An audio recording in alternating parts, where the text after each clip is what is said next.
Hey guys, what's going on, everybody? Alright, so today I'm going to be playing Icelander again, except today I'm going to be playing strictly Michael Hamilton's list from Worlds, and it has his complete sideboard guide from his episode of the M&R cast, where he breaks down his deck and he talks about all of his matchups and his decisions. This way, there's no thinking, we're just plugging and playing. I am excited to see how the deck performs versus his list that I took and I tweaked to my own liking, so it should be interesting. It just has all the... That's cool. I like how it has all the things here. Let's see. So I know I had taken out the Brothers in Arms, and there is 2 Hypothermias and 3 Blizzards here. They're the... I'm trying to think. The Pursuit of Knowledge is something that I had added in. After doing some testing to help with the Dromai matchup, and it was another on-hit effect that most people needed to block. So,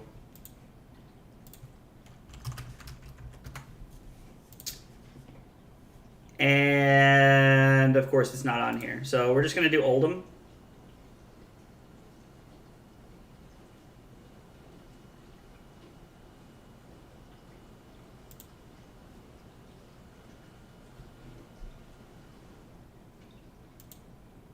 There is no way this is correct.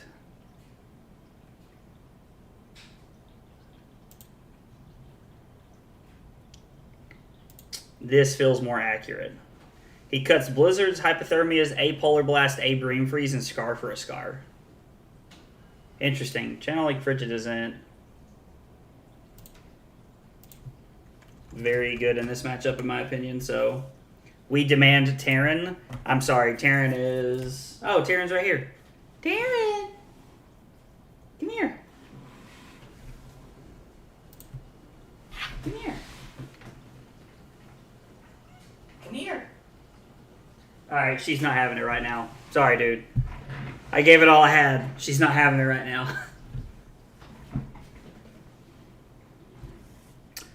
Activate Bravo. Okay. Make a surge. And come in for 8. So they can't draw cards. Alright, that's fine. I'm just gonna pitch Ether Icevein here. I'll remember this, Taryn. I'm doing well, man. How are you? Did you end up finding your way through Walmart earlier when you were lost? I also realized that after I sent you that text message back that I spelled Isle wrong. Well, it was the wrong type of Isle that I was going for there. Pitch Ice Eternal to Insidious Chill. And then Waning Moon, and then we'll Arsenal Sink Below. Why am I not signed in? Huh, I'm not signed in. I just realized that. Hey, what's going on, underscore? All right, how are you? Nope, still in Walmart. That's hilarious. I like Polar Blast giving us a card. I don't know. It's too early for Ice Eternal, I think. I mean, I think I'm probably just going to... Yeah, I'm just going to Waning Moon and then Arsenal to Sink Below here. I think arsenaling a Sink Below is actually important because it helps with the Bravo activation, but that's just my personal opinion.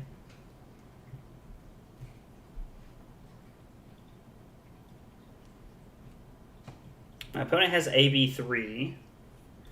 So Blue Ether Icevein will not strip cards out of their hand. Well, it won't strip more than 1 card out of their hand.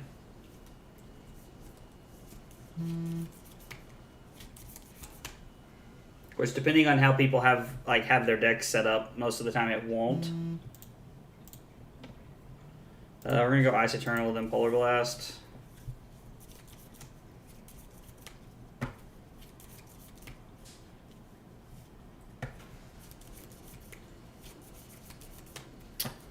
Don't really have any interest in putting Channel Lake Frigid into play, I don't think. So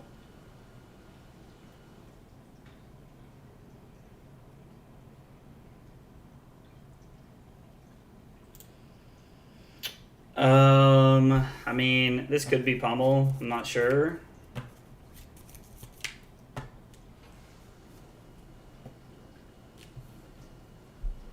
Block with Brain Freeze Channel Lake here.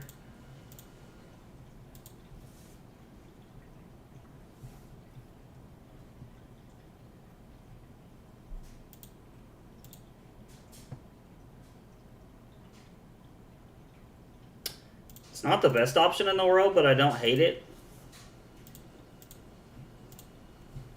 Might be able to slow them down a little bit here.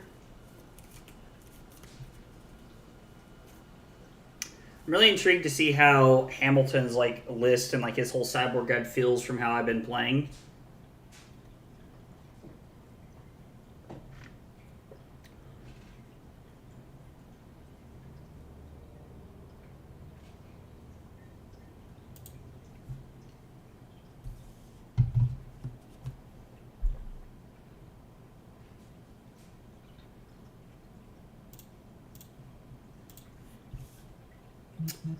So having the sink below an arsenal is generally not a problem. The only thing that you run into here is that you're not able to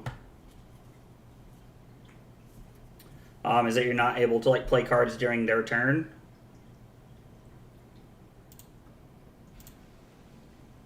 So we're gonna try and deal some arcane damage on our own turn here, and they're gonna take it, and then we're gonna Waning Moon them. We'll take this opportunity to get some damage in here.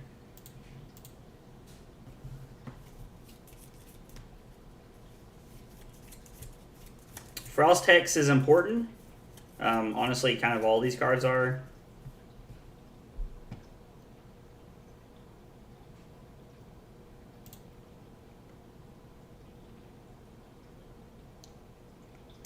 So I can block Channel Lake Ice Eternal here, and then if they pummel this, I'll discard the Amulet Device.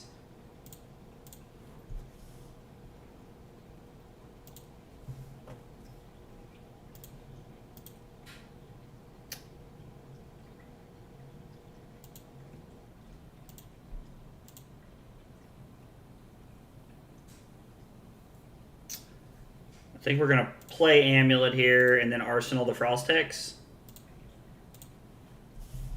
I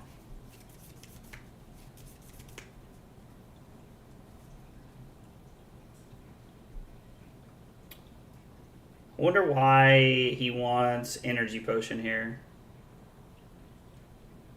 I can pitch Energy Potion to play Frost Hex.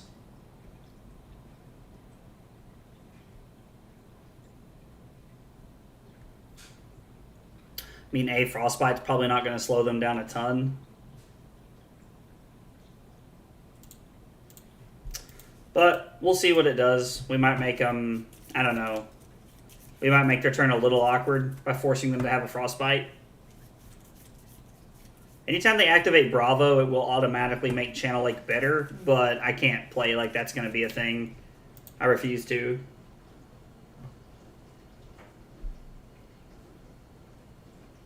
Okay, then.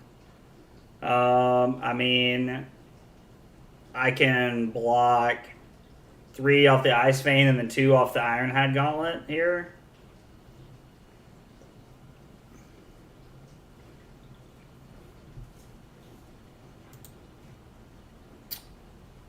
But I'm going to discard 2 cards here. So I don't think I want to use the Tunic for the Gauntlet here because it's not actually doing anything. I am going to activate Waning Moon, though, before damage happens. I'm going to take 8 and go to 20 here.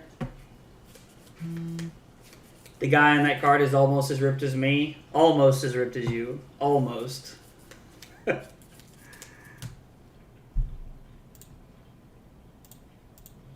I'd rather keep these cards in my deck.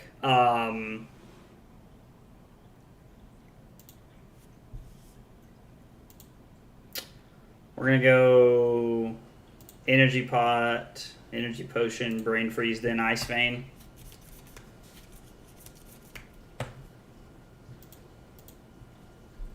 This is one of the problems with Bravo, is that they just run you over faster than you can do anything about it.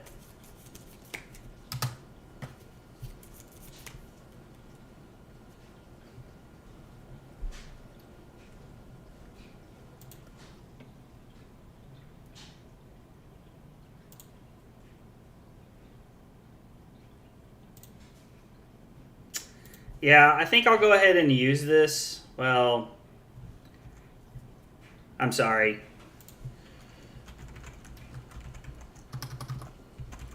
I mean, I guess I could have just left it there. Like, I should just block 3 here and take 5. Like, it's just damage. Like, part of me wants to use my Tunic counter here, but I just don't think that's the play. Speed decks are kind of annoying. Yeah, they're very obnoxious. Like, Bravo hits so hard and so fast, and it makes it to where I can only block with 1 card. And if I was able to block with multiple cards every turn, it wouldn't be that big of a problem. I think I'm going to Arsenal the Ice Eternal here and just try to go for a little bit of disruption. Of course, I draw a hand that offers me like 0 disruption, so there's that.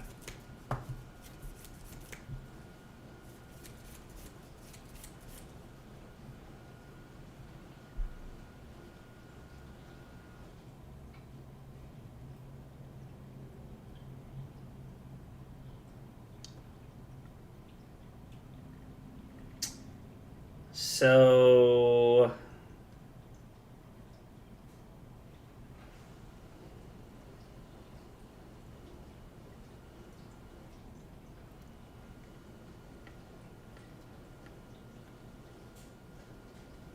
and then if I throw Wounded Bull, I have nothing to do next turn.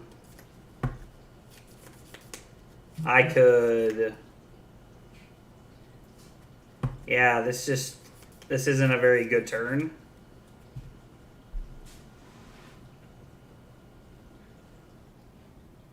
I don't really know what I'm doing here. This all feels bad.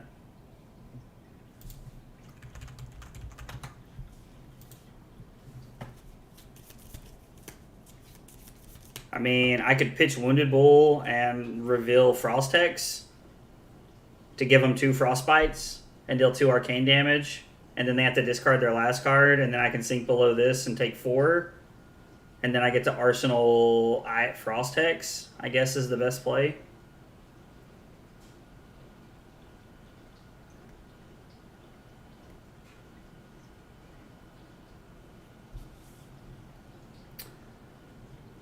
Actually, I'm going to use my Tunic resource here because it gives me the ability to block 2 extra damage that I wouldn't be able to. And I think I'm barring the point in the game where I want to be able to do something like that. They'll prevent 1 of the damage and go to 33.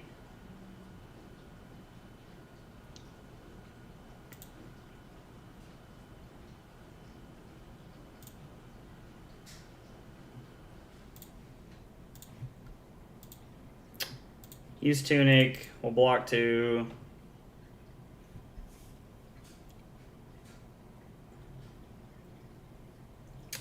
Need to see some of my setup cards earlier in this matchup. Now, I don't know that there's not really a great plan in this matchup. Bravo has put on a lot of pressure very early.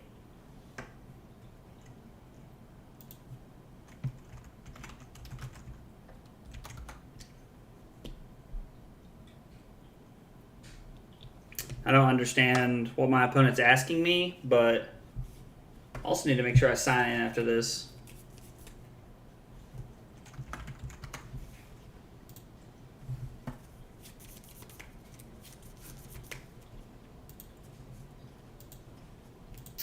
So I only take 2 here and go to 13. Now, again, the gauntlet for vanilla damage is not great, but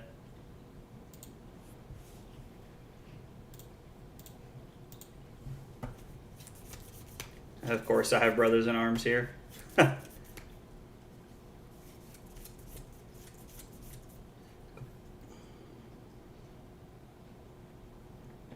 So they're going to pummel this for 10 here more than likely.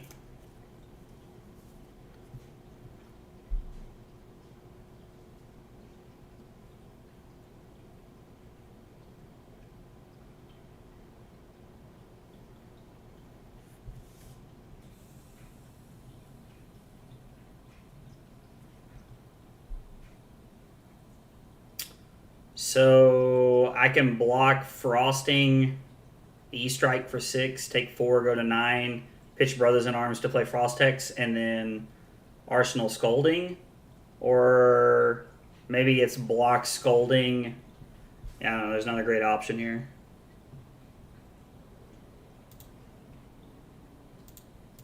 I'm just going to block 6 because the pummel seems very telegraphed here.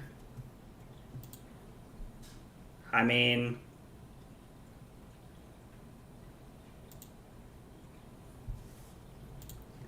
if that was their turn, like, that's fine. They'll probably pitch another card and prevent 2 damage here. Okay, they want to pitch the Sink Below. I mean, that's fair. I'm just going to go ahead and Arsenal this. So I want to be able to play the Yellow Ether Icevein here if I can. Like, this is one of those big turns that, like, I'm able to, like, try and take some tempo. And then I need to fuse with the Frostex here so that I can Arsenal the Frostex because it'll be a good setup turn.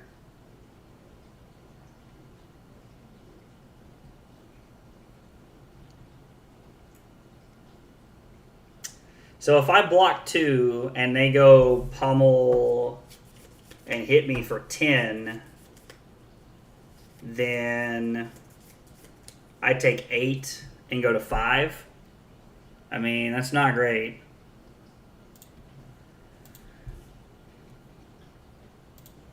Okay.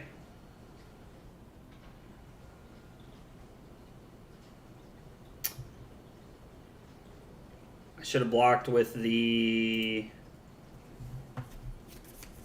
I should have blocked with the Crown there and put Emerita Scolding on the bottom. Would have given me the chance to block all of it. I mean, I want to save the Crown for when I need something else, but...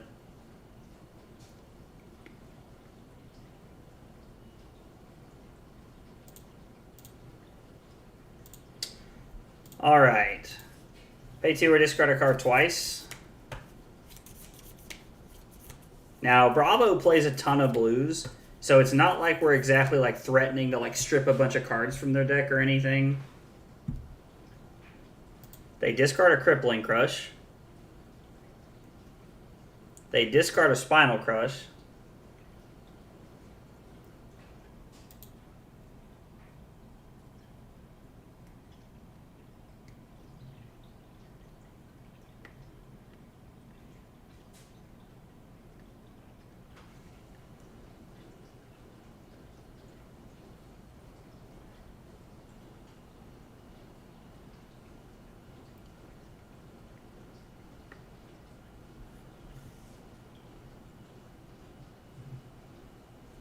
Yeah, I mean, the worst thing they're going to do is come in with a hammer for 4 here.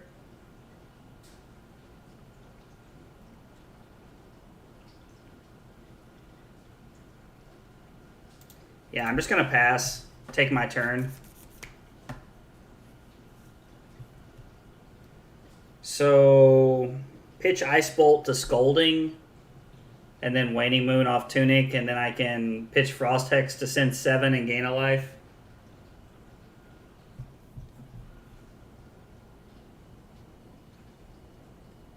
Sorry, my phone's like having a stroke here. 1 second.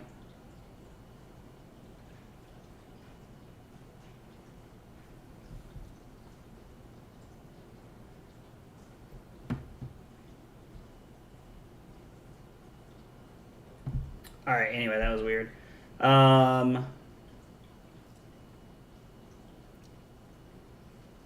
I could just deal the 4 damage to make sure I arsenal the Frostex here by pitching the Yellow Icevein and save my Tunic counter.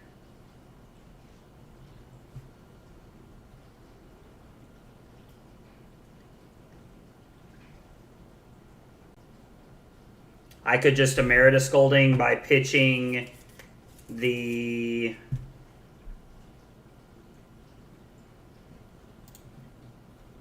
So this is like an oddly inefficient play, but I do think it's very good. They have a red, they're taking 3 here. If they have a blue, they take 1, which is fine. I mean, maybe they just want to keep the card in their hand and they take all 4. I doubt it, but... yeah, so they take 1, which is fine. So now we get to have another turn of strip their hand. Pay 2 or discard a card.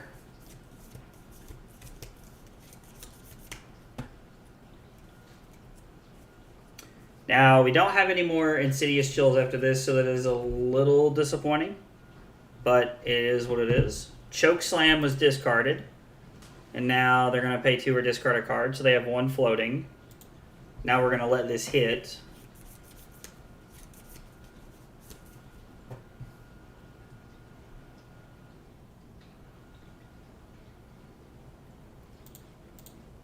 I'm going to save the amulet here.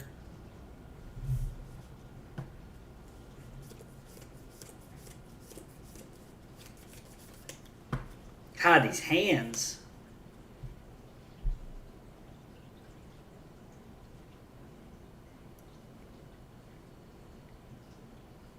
Put the Frost Hex into play, and then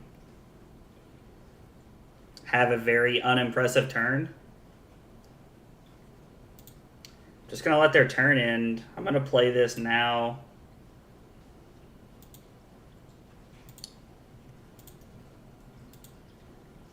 And then I'm just going to overpitch the Sink Below.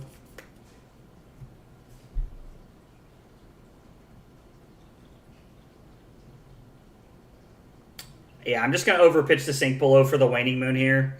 Even if it doesn't really do that much damage. And then they discard a card.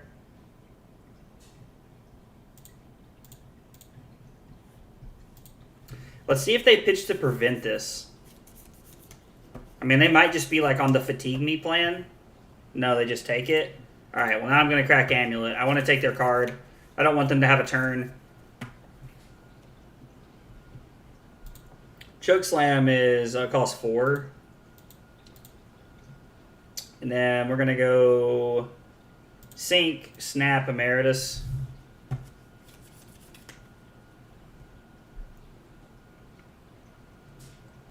So I can put Frost Hex into play, or I can go 5 go again into 8 and then keep the Frost Hex in my arsenal. And I honestly think that's better.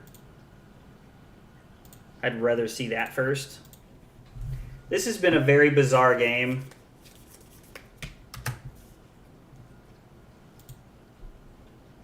Okay, so they take nothing there. They're going to regret doing that because we're following it up with 8. I mean, maybe they just have another defense reaction.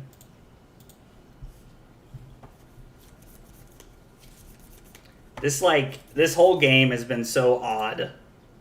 Because, like, we've slowly tried to crawl back into this game.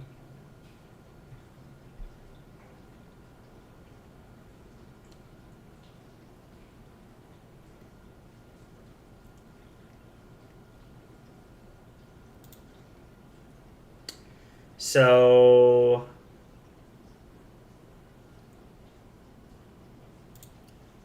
it's block 3, pitch Heart to play Frost Hex, and then pitch Insidious Chill to play Fighting Spirit.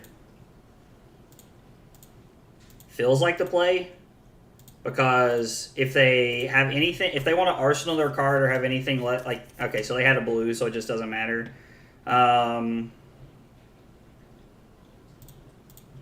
I mean, I definitely think it's right to just throw the 7 and gain the life here. I mean, they might just be willing to take the damage. They are up quite a bit.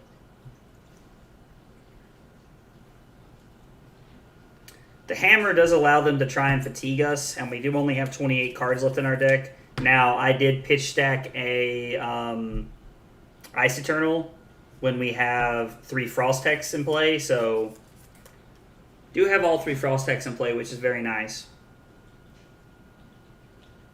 Puts us in a very good spot. Our opponent's disconnected.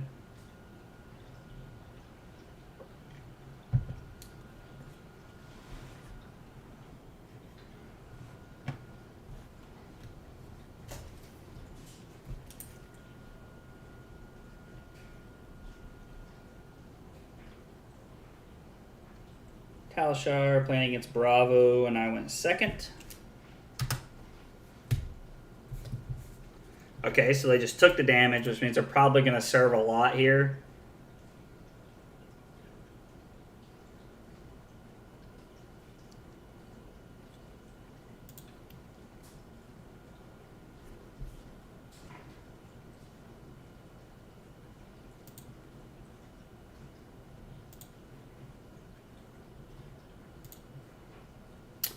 Going to use Tunic to be able to pump Brothers in Arms here so that I'm blocking for 4. Now, they might just have the pummel. Yeah, they did.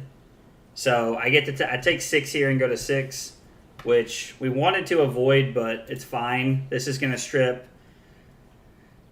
They're either going to prevent as much damage as they can, or this is going to strip more than one card. I think I'd rather have the Amulet of Ice in Arsenal here. Amulet of Ice is a very good card.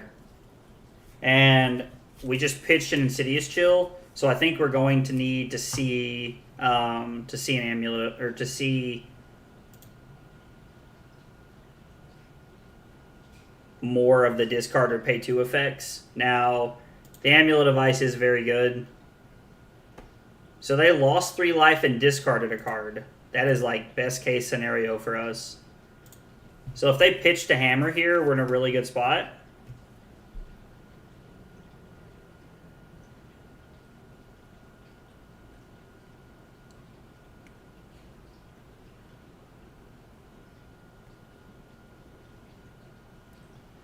So we're definitely playing the Amulet here.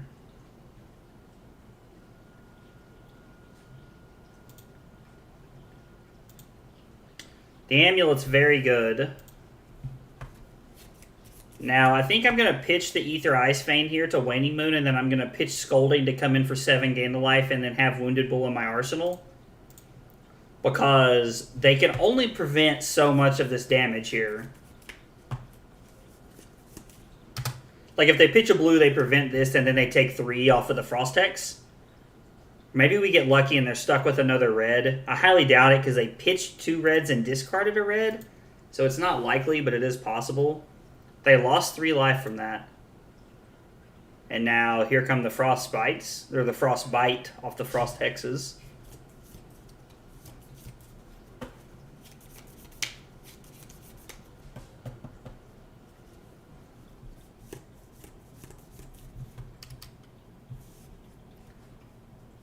Okay, so they did have a blue. So we're going to gain a life here by doing this. We go back to 7. And then we're attacking them for 7. I was like, and they're forced to block with cards from their hand unless they really want to take damage. Because we could just kill them out of nowhere with Stormstriders here. Now, they don't know that we're arsenaling a Wounded Bull, but it is definitely something we could do.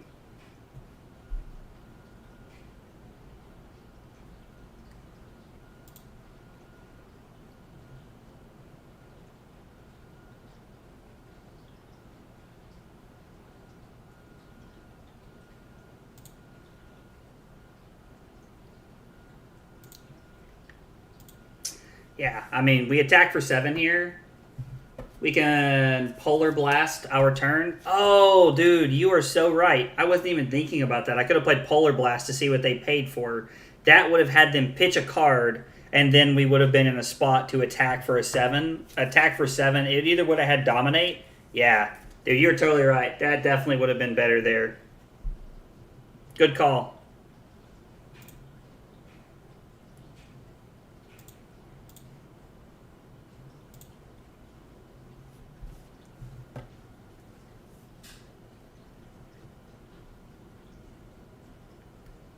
So if they have a blue and a pummel here, well, it did not matter here. Yeah, I mean, Dominate would have been awesome, and Waning Moon would have been great. Oh, because we'd have had the 2 resources there. Yeah, that would have just been all around way better. I mean, granted, you're right, it didn't matter, but it still would have been better. You were correct. So I'm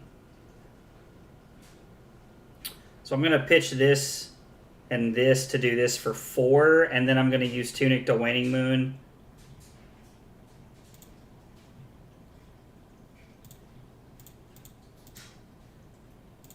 And we fuse. And then I'm going to activate Amulet of Ice before anything happens.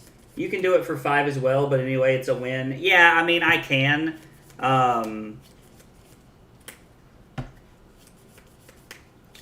I don't know that I'm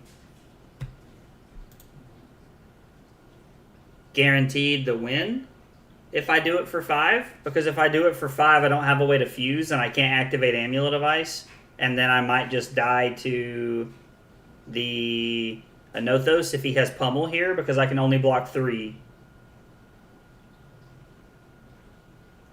Or are you saying... you're gonna, yeah, Tunic. That's what I was gonna ask, because I was like, or are you suggesting to use Tunic? So, yeah, Tunic definitely would have done it here, but I like this better because this is technically more damage right off of the Waning Moon. Because Ice Eternal does 1 more Arcane. Oh no, it gives them 1 more Frostbite. I have all 3 Frost Hexes in play. Yeah, never mind. Never mind. Yeah, your play was better. And then this is just going to kill him because it's for 4. Cannot believe we won that. I cannot believe I won that matchup. Yeah, definitely a good call there on the ending. Sometimes, like, in my head, I'm always like, okay, Waning Moon's going to be worth more points here. But it just wasn't because I had all 3 Frost Hexes in play. So, yeah, good catch. Let's see. Win. I finished the game at 7. And average value was 6.94. Alright, I gotta sign in.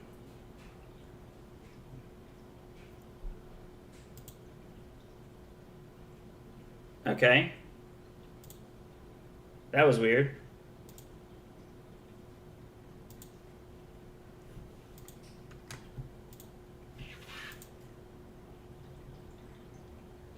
Yeah, I don't know why I didn't have me logged in there. I feel like Bravo has to get the right amount of pummels at the right moments to feel good in this matchup.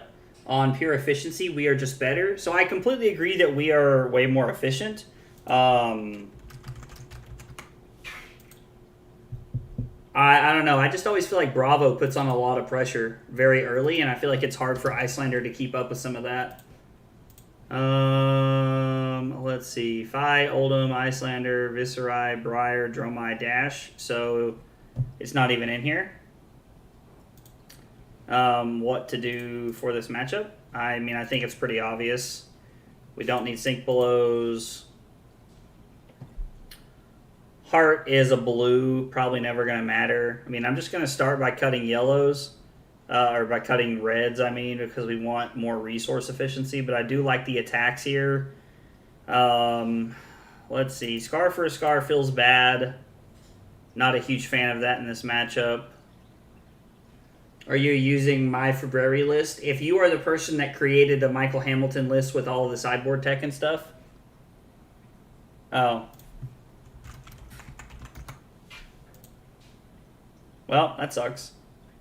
If you're the person that made that list, then yeah, I straight up went to February and found it. And just found that list on February, and I've just been using it. So, then yeah, I'm playing with your list, as you put it.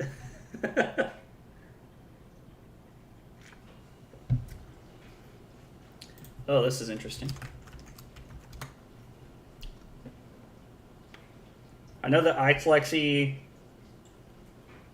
Gonna be honest, I don't know what to do here. I think Coronet Peak is good. Tunic, good. Gauntlet is probably better than Iron Rot here. And I like Stormstriders. Let's see. Cards that we don't like. Blizzard is good. I think Hypothermia is really good because Voltaire says go again. Lexi is our worst matchup. Okay, that's interesting. Is Lexi on here? No, of course not. I probably have like AB2, so I want all the Ice Veins here. Brothers in Arms is pretty good, I think. I would think anyway. Probably don't want E-Pots here.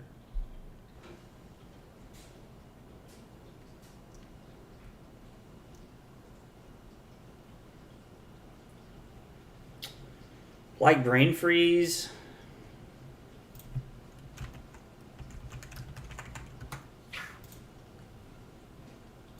Probably cut a Frostex. Probably cut a Amulet of Ice because it doesn't block here. No sideboard was for the World Championship. No, I mean, that makes sense. Like, it completely makes sense. I'm just trying to figure out, like, what we should cut here. I mean, E-Strike, I don't know, like, doesn't seem that good.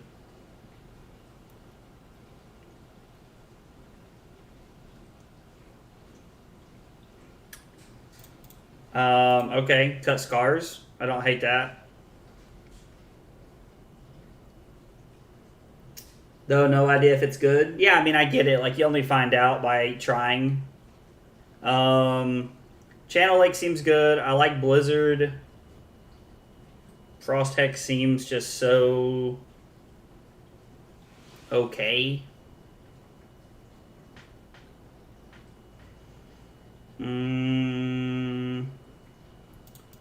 We'll cut Scolding and try it. I don't know if this is correct or not. And Lexi likes to go first because they can set up. But I think us going second gives us the pressure we want. Gives us the ability to take tempo of the game.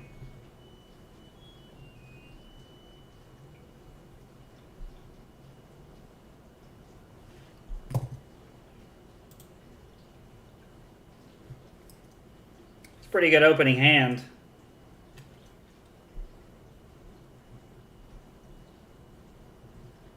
Like, I know that they get to activate Voltaire and stuff, but I don't know. Tempo just feels very good. Like, going second is just, like, very good in this game.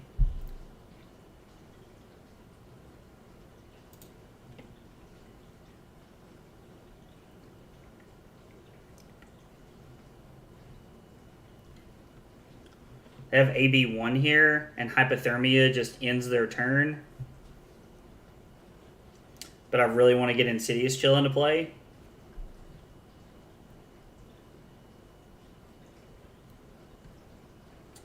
So I'm going to pitch Insidious Chill, reveal Ether Ice Vein, or reveal Ether Hell. So we're coming in for 5 here.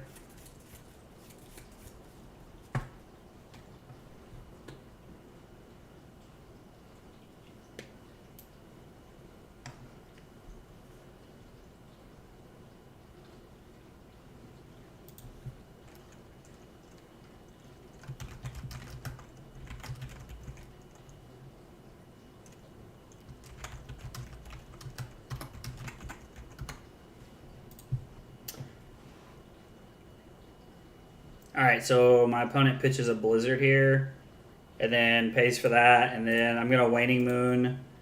Might as well get some damage in here. They're probably not looking to prevent it, and then I'm going to Arsenal Hypothermia because it means I only have to block one thing. Plus, Sink Below plays around the idea of Endless Arrow very well.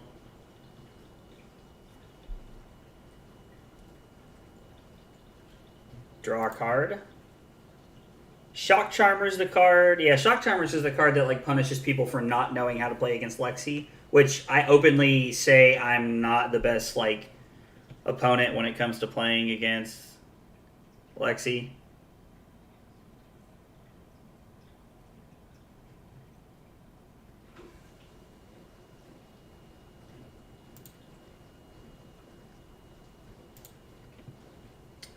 So I'm going to Sink Below.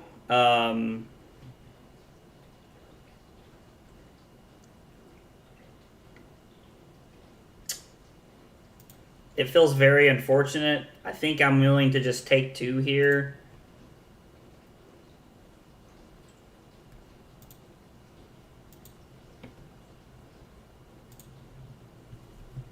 I think I'm willing to take 2 here to let them have the card back. Like, they just wasted a Rain Razors on a turn where they don't get to do anything else.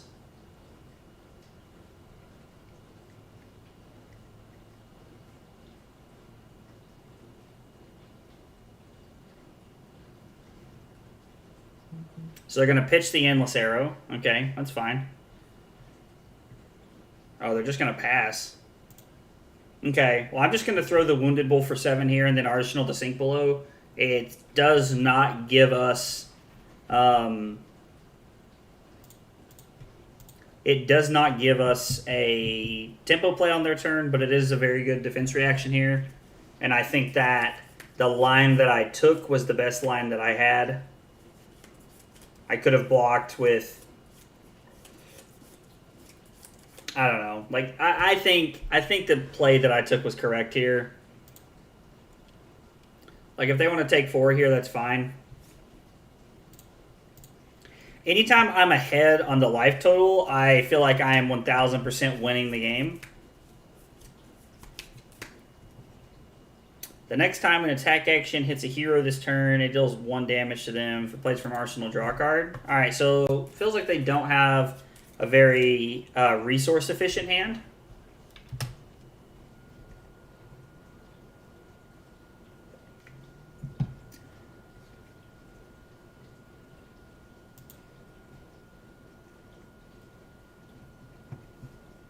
I mean,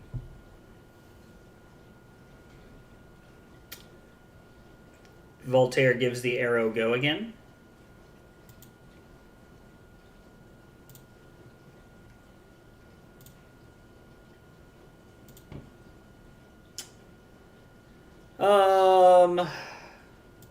I think this is fine. I don't want to sink below anything. I think I'd rather just leave my hand the way that it is.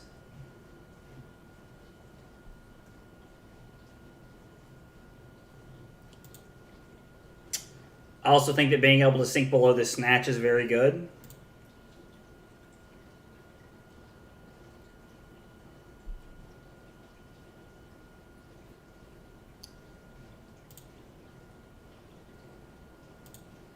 Yep, give it go again. I mean, the fact that we had all 3 sink belows in the first, like, 12 cards of our deck is insane. Like, I definitely give our Lexi opponent that. That's not a very likely scenario.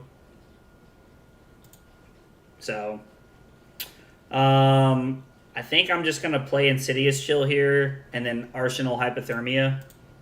Getting Insidious Chill in play is like it's like one of those things that's like so important.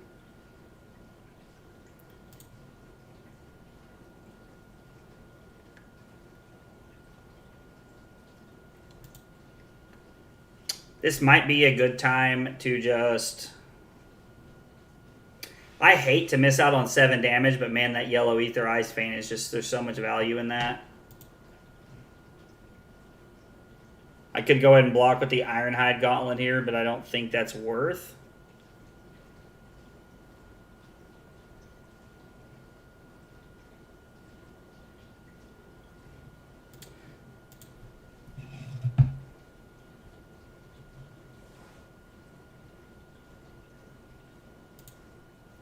I think Hypothermia stops this, but I'm not sure. I mean, this puts us going back to 30 and then taking 5 and going to 25.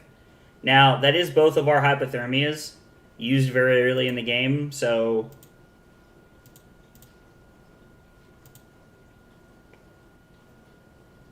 Yeah. I was curious to know if it actually worked because it said it has go again, not it gains go again. So that was where my question came from there.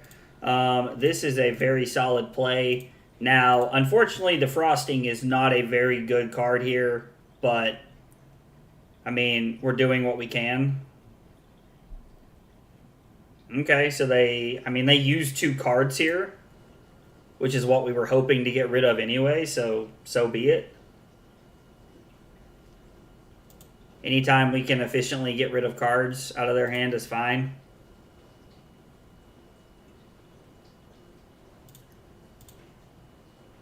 I don't really know what they want Oasis Respite for other than this matchup. So we can play Frosting.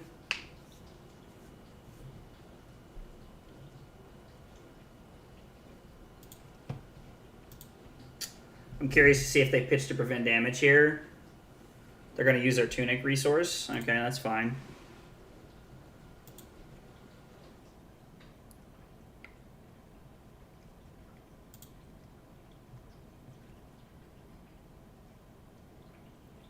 Lost 1 life from the arcane damage. Okay. I don't need to activate Waning Moon here, so...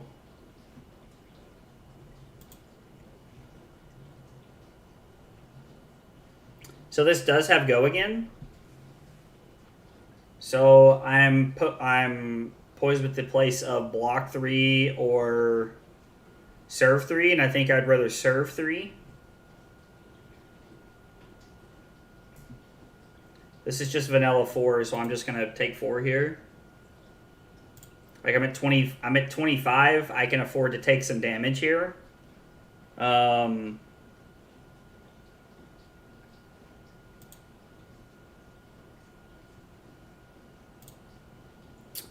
I'm gonna Waning Moon here. It's inefficient resources, but we traded 3 block for 3 attack, and playing offense is almost always better than playing defense, at least for my understanding of the game. I'd rather keep the Cold Snap, I think, as opposed to the Frost Hex. The Frost Hex will not be, like, that's not our avenue to victory for this game.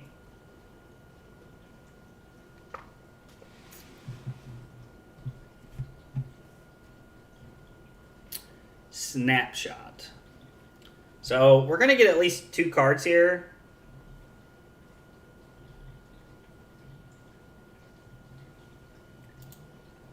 I would be lying if I said I understood why they were playing Art of War here.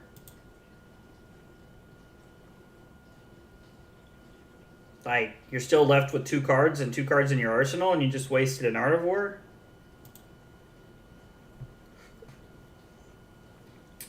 I am very confused by that. But people make decisions all the time that I don't agree with. So... And one thing I've learned about streaming is that I make a lot of decisions that people don't, that that people that watch my stream don't agree with, and I always enjoy their opinions because I'm like, you know, like where did that come from?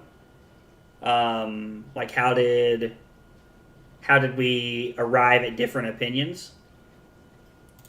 Let's start with Tunic Cold Snap here, and then we'll assess our hand from there.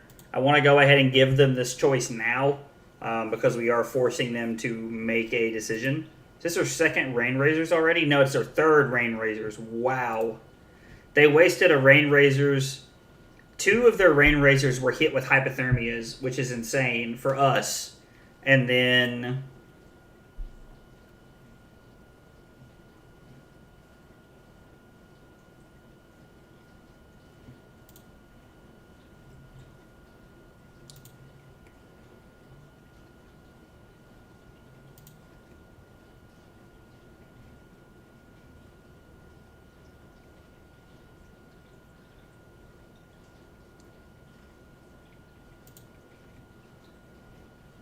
Oh, it's for 6. Oh, the Rain Razors. Dadoi. I mean, so the on-hit effect has... Like, there is no on-hit effect here. That really disturbs me. We can go 5 go again into 7, and I can arsenal the blue Ether Ice Vein. Or I think that's more effective than anything else we're doing. Opinions are great conversation starters. Yeah, absolutely, dude. What's going on, Andrew? I didn't know you were hanging out in here today, man. I haven't seen you in a while. How you been, brother? So, I'm going to be honest. My inclination is to take 6 and then to take 6. I'm taking 12 to serve 12 back, and I'm going to gain a life. So, I'm going to serve 12, gain a life, and then disrupt their turn. I think that's a winning line. Now, I do have to go to 9 to let this all happen, but I'm off work, so it's a great day. Dude, that's awesome, man. Hey, I meant to text you the other day and ask you, where are you playing at for week 1 of ProQuest season? Are you going to be in North Carolina at all? I know you're in South Carolina, but so we'll pick go again.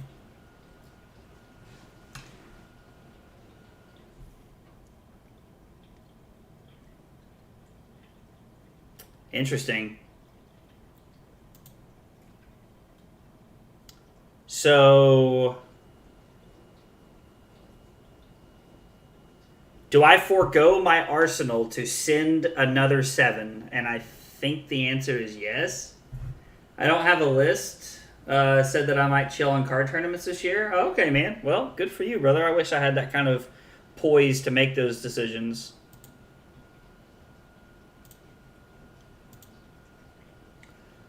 I'm going to at least make them think about it.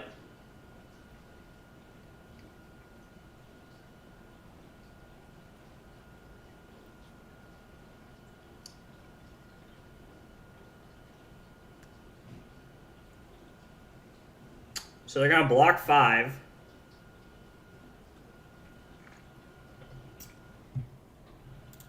Okay. And then, yeah, I mean, I think it's better just to serve up 7 here. Like, they still go to 14, and we go back to 10. And then they're probably just going to Arsenal on their own turn. Wow, that's a terrible hand. My friend showed me Edison format for Yu-Gi-Oh, so that looked interesting. I'm going to be honest, I know almost nothing about Yu-Gi-Oh, so I'd be lying if I said I knew what you were talking about. Play Amulet.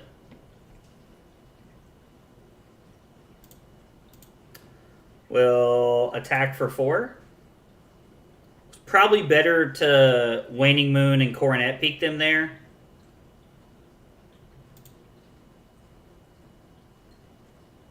That was probably the correct decision. But I do think Blizzard will be good disruption. Dude, we amuleting people on this stream? Absolutely. Dude, Amulet of Ice has become one of my favorite cards very quickly. It's a very solid card. So they've pitched a Blizzard and played a Blizzard. Man, we are so late in the game. I don't think there is a cold chance of ever of us getting back to, of us being able to keep. They have a 3 of a kind hand. They have 3 of a kind right here, and all I want to be able to do is say no blocks so that I can serve 12 and gain a life. Now that would be the dream. Now, the other decision is I could block 5, and then I can serve 7 and gain a life. They did play Electrify, so their next thing is basically saying if it hits me, it deals that much +3. And it was played from Arsenal, so they drew a card. They're activating Tunic here. That's a beautiful word. What's a beautiful word?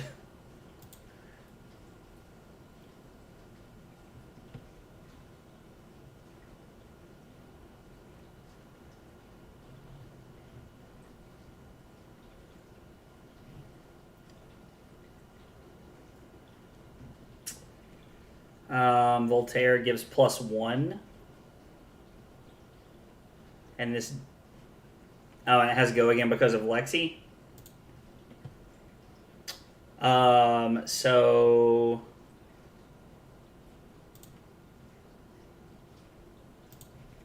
we get to block 5.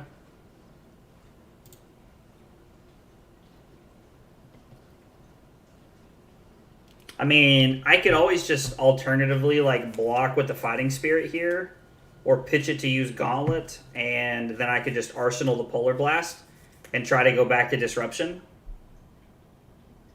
Like, those are also things. Amulet? I mean, I know you like Amulet for other reasons too, but Amulet... Dude, Amulet of Ice is awesome.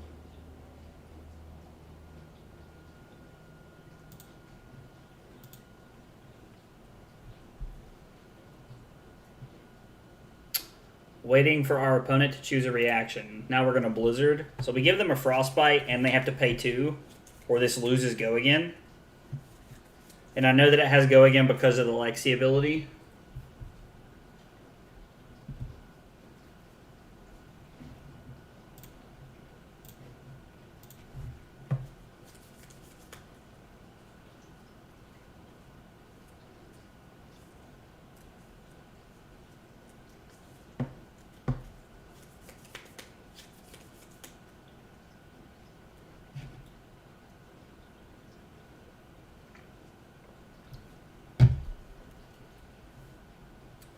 Alright, they must have a lot of reds in their hand.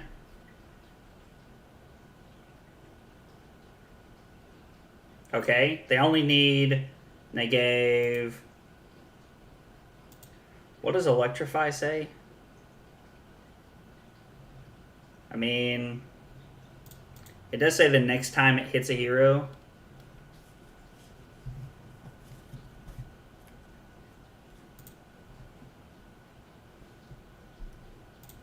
Oh, they didn't pay. So, is it better to send 7, or is it better to Coronet Peak them, Arsenal the Fighting Spirit, and then block with Gauntlet if needed on their turn? I don't know. I kind of like Iyslander go Burr. Need to see a Fuse card here. So I think attacking for 7 has the highest upside of them. If they take 7, they're also just taking a very heavy chance of dying to Storm Striders. So I think we'll get at least a card out of their hand. Yeah, they're going to give us 2 immediately, which is awesome. Send 7? Yeah. So, I agree. Sometimes I struggle with when not to step on the gas, when I should stop stepping on the gas. I mean, Andrew, you know, I'm one of those people, like, all the decks I play are just everything go fast. Like, it's just, like, all I know how to do. So, this is going to be for 4.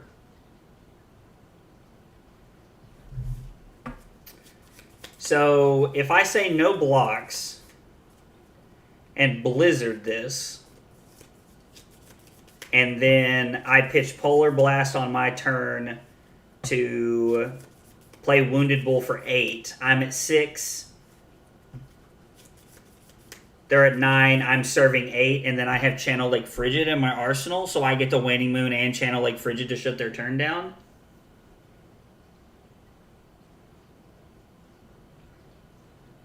I don't hate it.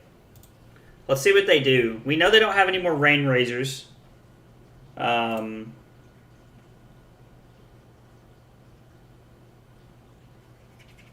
They have to have a blue here. So if they have a blue, they get to finish their turn off, which would be very unfortunate for us.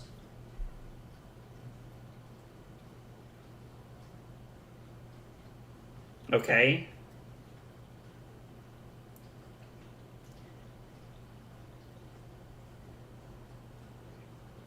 I'm curious to know why they're activating Voltaire here. I know it says that they may.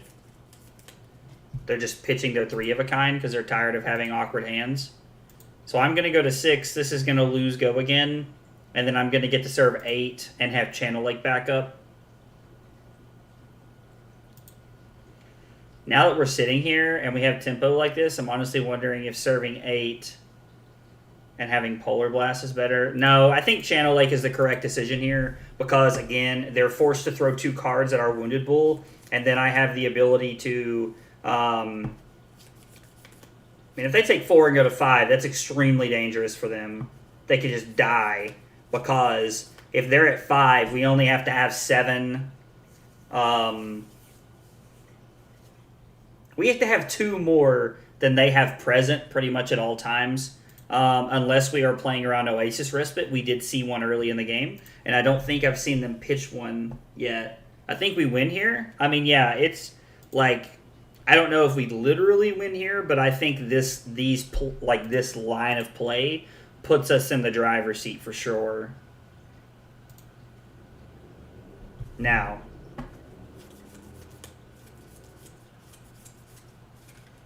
I think the Channel Lake is checkmate. Yeah, I hope so. So, the funny part is I can pitch...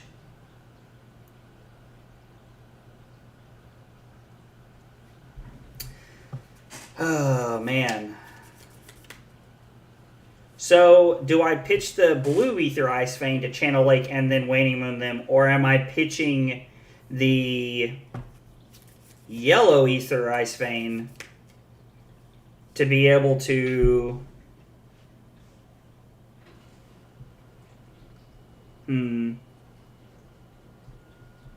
Our hand is nuts. How many razors are left? There's 0 rain razors left in their deck. They've already used them all. So the only thing that they have left is Art of War.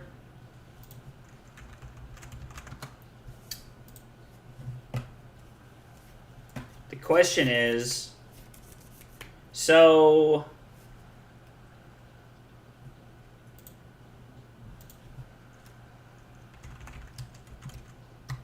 I don't know why I'm like offering to apologize to this guy.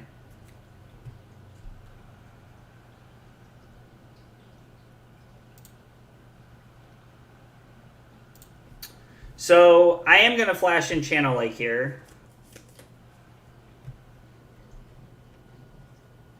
Okay, well that definitely changes our decisions. So Lightning Press makes this for 10. Which means I can take 5, but that's it. Should say me too, lol. I mean...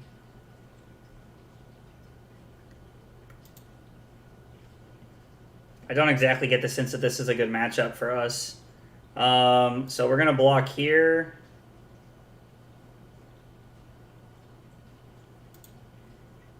Here. I think I'd also rather block here. This will leave me at 3.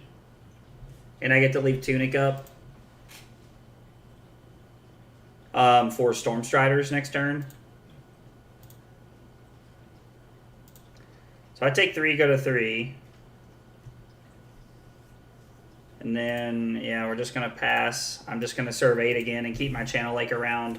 Like, they're in this perpetual state of, like, not being able to take too much damage because they could just die out of nowhere. We need 9 damage right here. Now, I did take Emeritus Sculling out of the deck, so I have put us into a little bit of a predicament where we have less cards that put us at the 9 number. I don't think there's any way to get to 9 without sideboard, or I mean without an arsenal. So my opponent could block with New Horizons here, or if they take, my opponent could block with armor here. That's for sure, to try and get there. I think the more armor they block with, the better for us, because if they have bullseye, like if they block with bullseye racers, they're just like dead to like almost anything. So, I mean, if they take 2 and go to 5 here, we have to find 7, which means we need a 4 damage spell, which means we need a yellow Ether Ice Vein. We need a yellow or red Ether Ice Vein. I'm pretty sure that's the only one that does 4, and it looks like there's 1 yellow and 1 red left in the deck, so the odds are not in our favor. Channel Lake does also make their turn like almost terrible because of Channel Lake does make their turn very bad. Keeping Channel Lake around here is awesome. They're just gonna block with 3 cards and commit to like not having a turn. So this is fine.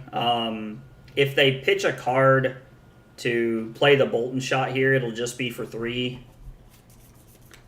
Like, I guess they could, like, Bolton Shot and not pitch a card here. Well, no, the Channel Lake prevents them from doing that. That's why I was saying that.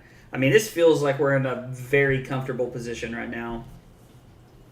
Our opponents, like, thought about how they could block a whole bunch of times here.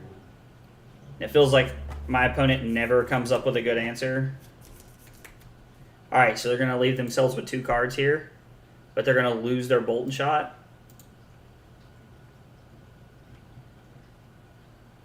Blizzard checks channel, and just like I thought, we came up empty.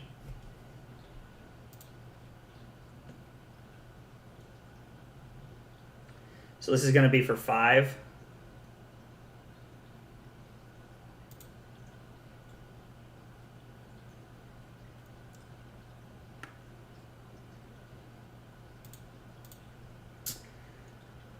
So we're just going to block 5 because they have no other cards in their hand, which means they're not threatening anything. I think the best mode here is 5 draw a card because we have a pretty high chance of drawing a card that like wins us the game. And and we'll pick draw card. Like, any blue is welcome here. Anything that I can play for my arsenal is very good. Alright, I lied. Insidious Chill is not good for us.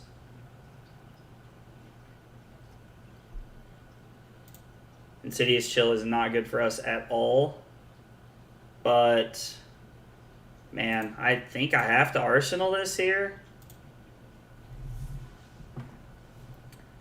So, my opponent just passes. Which is awesome because now we just have free damage.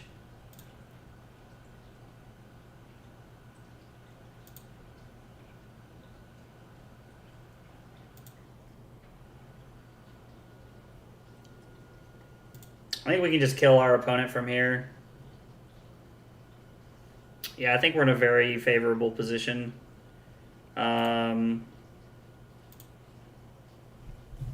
Just going to Waning Moon for 3 here. I mean, our opponent can pitch a card if they want, but they're still going to 5 regardless. It's impossible for them to stop more of this.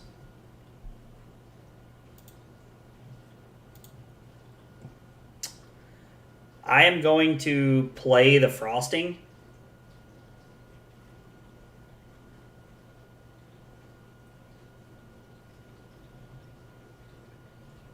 If they want to go to 4, even better. Yeah, I mean, like, the Frosting, like, is good because it's a blue and it's an Ice Fusion, and so I am leaving this up to a little bit of fate, but the odds of us not hitting an Ice Fusion here is, like, very low. I think forcing them to go to 4 or forcing your card out of their hand this turn is very valuable for us. So this is definitely a decision that makes them think a little bit. It should make them think a little bit because that 1 point is very relevant. Yeah, and they respected it, as they should.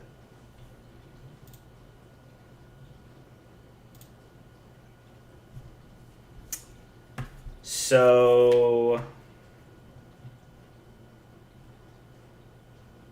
I mean, they're just dead here. We have 8 damage and they can prevent 2.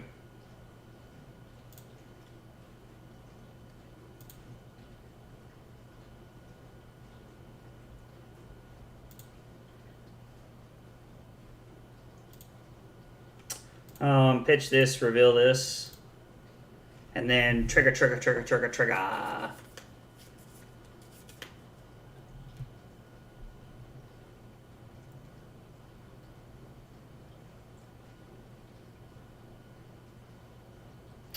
So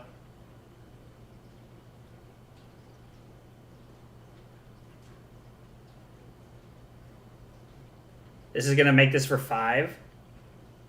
All right, now I got to make sure I can kill them.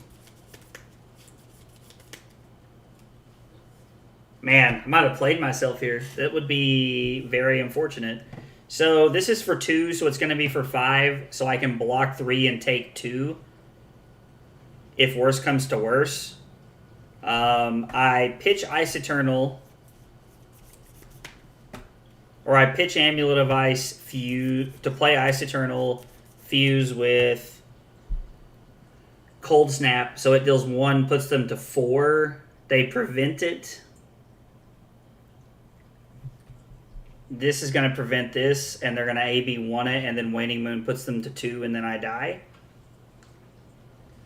So I actually have to let all of this resolve to not die? Wow. That is not something I saw coming.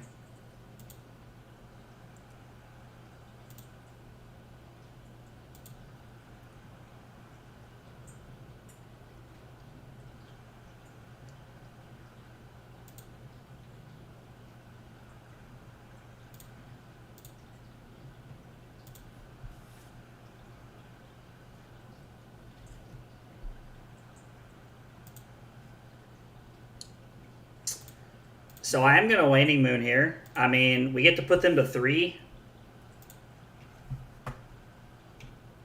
So, like, I just don't think there's a way for them, like, not to die here. We need to be able to find 4 points here, and we have it. So they're going to activate this, and then Pitch this, pitch this, pitch this. Reveal Channel 8. So this is 4 Arcane, and I get to pitch Channel 8 for more. So Waning Moon after Oasis Resolve would have been the play.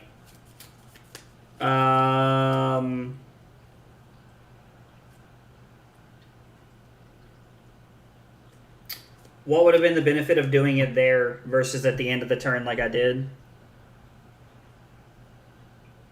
I did it after the Oasis Resolve. I just did it at the end of the turn. So if you mean directly after that, I'm not sure. Why would it have been more damage?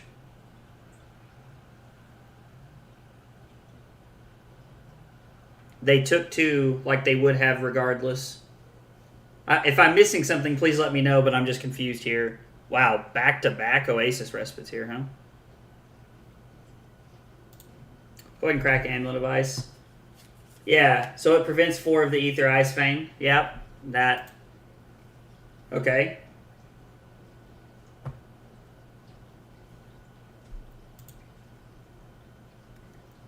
That makes sense.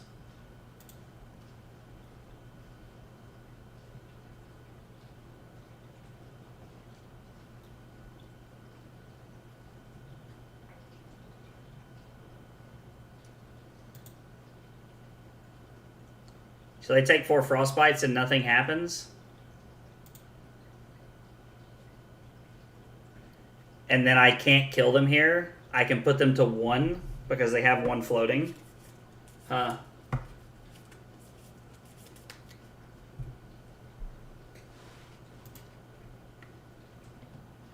Well, that is unfortunate.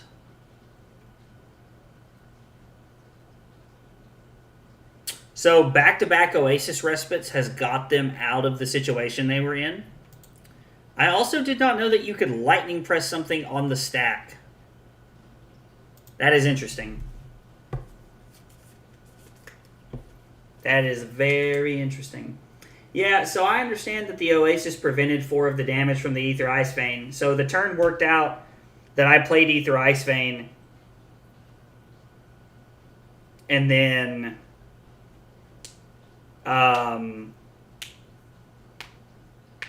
it's called a layer. It's not a stack. So, I mean, I thought layers worked like the stack does in Magic, but maybe I'm wrong. I know there are some differences. So we put Oasis, where we put Ether Ice Vein on the stack, and Insidious Chill triggers follow that. My opponent responds by putting Oasis Respite into play, and then putting that on the layer, on the stack, whatever we're calling it here. And then we followed that by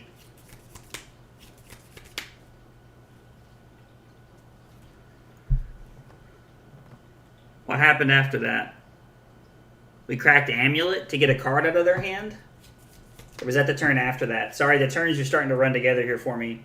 Yeah, I might be going crazy, but I'm not following where there would have been a benefit to activate Waning Moon before the end of the turn like I chose to do. And again, if I'm missing something, please let me know. I'm not seeing it here. I like pitching Heart to play Channel Lake here. This is very good for us. We get to go back to 2, which gives us some wiggle room. And being able to put Ether Hell in our arsenal next turn just wins us the game because they have no more respites. Jim Pofant. Jim Pofant? Hope I'm saying that right. It's an interesting name.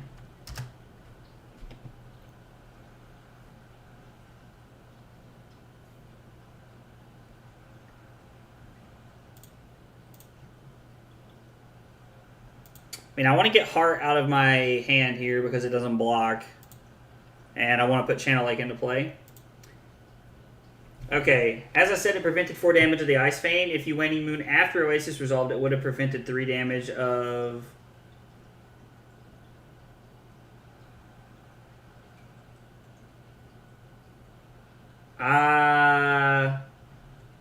I don't think it works that way. I was like, yeah, that's... Oasis targets the Ice Fiend. Yeah, that's what I thought happened. So I was like, if it was Ward, then you're absolutely correct that doing it after it resolved would have been better. Because we would have got to save a damage that way, and that makes sense.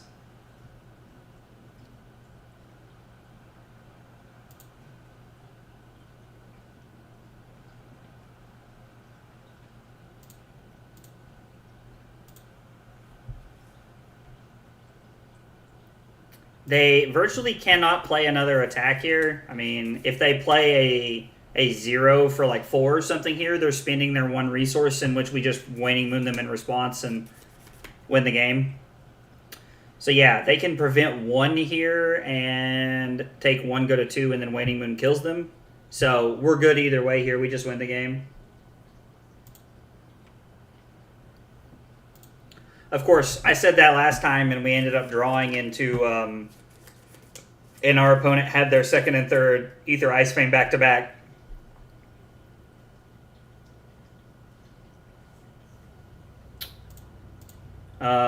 So let's go ahead and do this now. We don't want to let our opponent see more cards. Not that it matters. My opponent sees the writing on the wall here. They understand the game's over from here. I'm not going to lie. Our opponent fought very hard. And lived a lot longer than I thought they would. So it was interesting that that game went on as long as it did.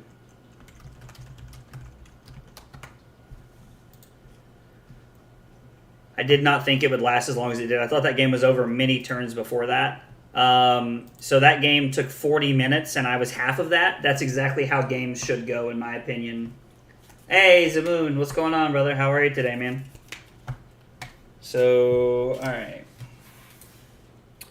Let's see. Beat Lexi, finished the game at 2, and 7.75 was our average value per turn. I don't know why it's not letting me give my opponent thumbs up right now. It's very odd.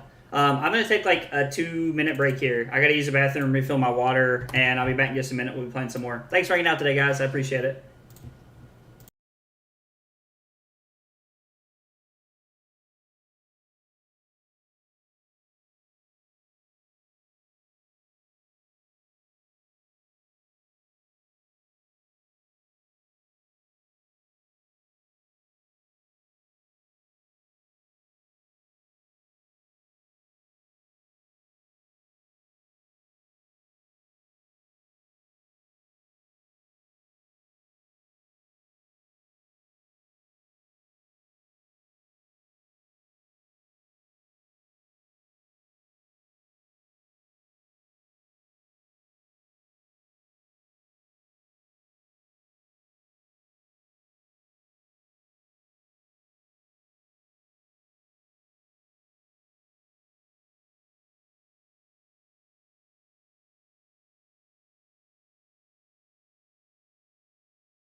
Okay, short break, 2-0. Let's keep the games rolling here.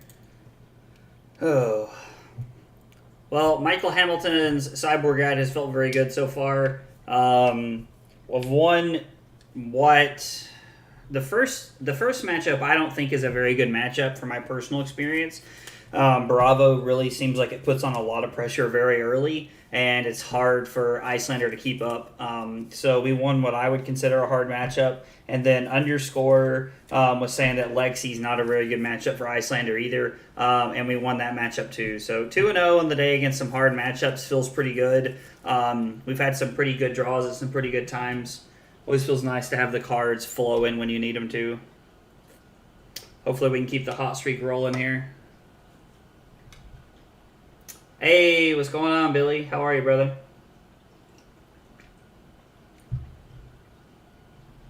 Oh, Lord. I'm still thinking about playing Bravo in ProQuest 3. Hey, I mean, I don't think that's a bad idea. Bravo is like a very good deck, and it has a lot of play.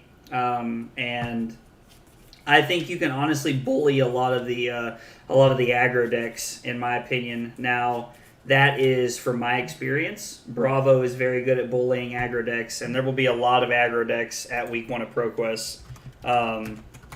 Because people just gravitate towards, like that style matchup. Let's see. Fi's up here. Oldham. Iyslander. You want Hood. So you do want Hood. The one time I played this matchup, I had Coronet Beacon. Not saying it's wrong. That was just my thought process. He takes out Blizzards. Takes out 1 Hypo, takes out Scars, and takes out Sink Belows. I personally don't like Hood, but Michael had it. Yeah, I mean, Hood did not seem very intuitive to me. AB5 felt very unnecessary from where I was sitting. The one time I've only played the mirror one time, though, so take that for what it's worth. Doing better. Going to get set up for PT and got a rental now. Hey, man, that's awesome, dude. I'm glad to hear that. You're on the up and up, moving forward, dude.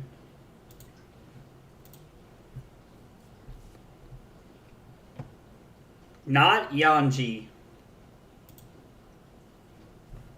Did target himself. I do find that very interesting. So I'm going to play Energy Potion.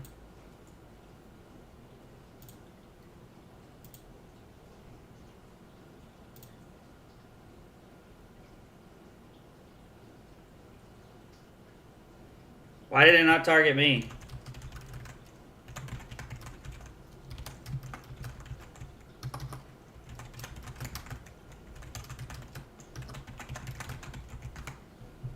That's bizarre. To cycle and get a Luvian counter? No, it makes sense. I'm just confused on why my Waning Moon didn't give me that option. You should have Cycle 2 with Cold Snap this turn.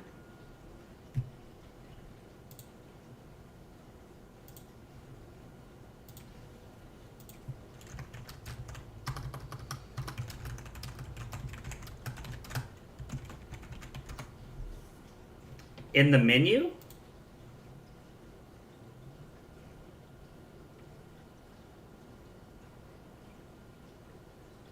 You have to enable manual targeting in the settings. There's a streamer mode. That's interesting. I assume he means manual targeting. Didn't know that was a thing. Alright, so we're going to play Energy Potion. I know, thinking about it, should have played the Cold Snap here, but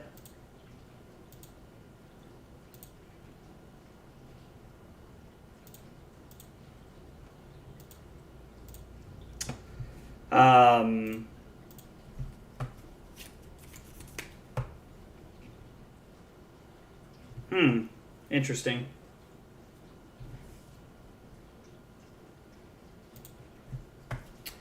Attack for 4. So Is it crazy to think that I should just take 4 here and just have 5 go again into Wounded Bull?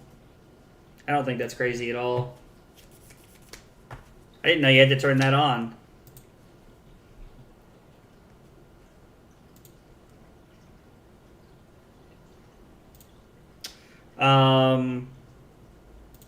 I'm curious to see if they take this. I want to keep the heart just in case.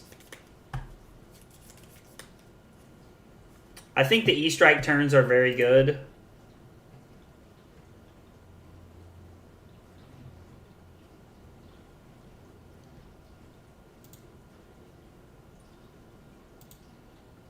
Gonna give me a Frostbite.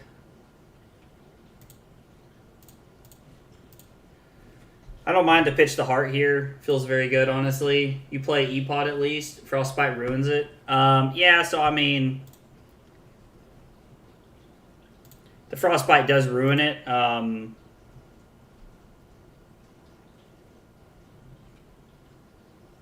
just going to play the E-Pot on my opponent's next turn. I think the play last turn was E-Pot, block 3 with another blue, pitch heart to Wounding Bull, and Arsenal E-Strike. Okay, I can see that. I don't hate that play at all.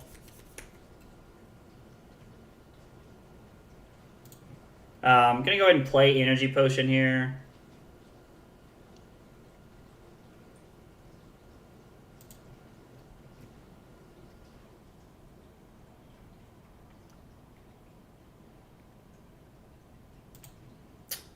I can block 3, take 4, pitch to Ether Hell to Fighting Spirit, and then Arsenal the Insidious Chill. Because my opponent will want to Arsenal here.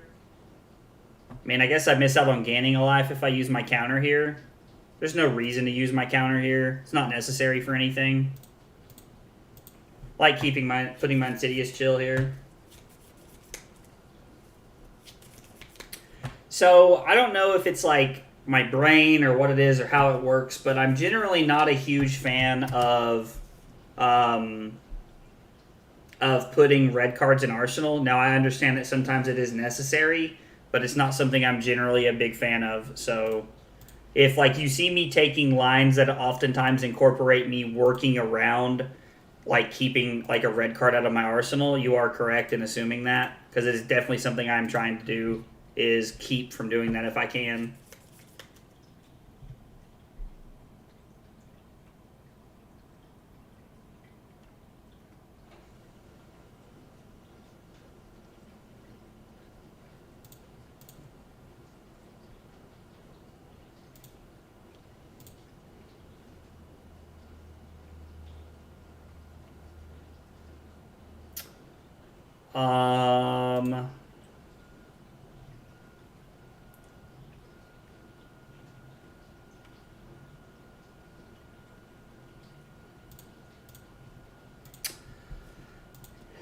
No, I won't pay. I take 2. And then I'll get in for 3 here. And I'll target my opponent this time. We'll put them down to 25 because they're going to take the damage. And then I'm just going to Arsenal my Frost-Hex here and pass. Well, them getting all 3 amulets pretty early is good. What is that block from opponent? I think especially in this matchup, blue Arsenals are not nearly as good. Okay, I mean, I've played 1 game lifetime against Iyslander, so it's very possible that it's just not...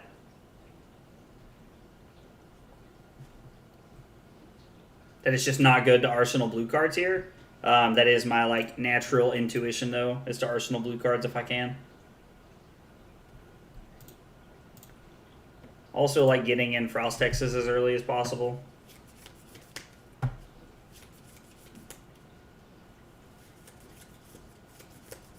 There are some zeros in their deck, so maybe Arsenaling Brain Freeze isn't terrible here. If you went for it, was better to pitch Emeritus, Waning, and pay 1 for Brothers. So I get to block 4 and serve 3 as opposed to just... Yeah, so I have an efficiency of 7 versus an efficiency of 5. Yeah, that absolutely would have been better. You traded 2 Olivine counters for 1 life. Yeah, no, that's absolutely accurate.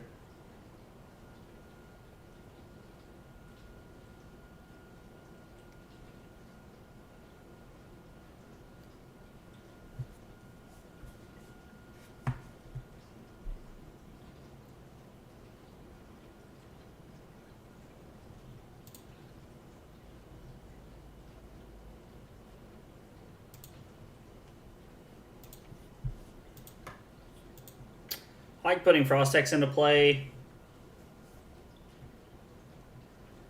I'm actually just going to take 4 and then play on my turn here to try and make their turn more awkward.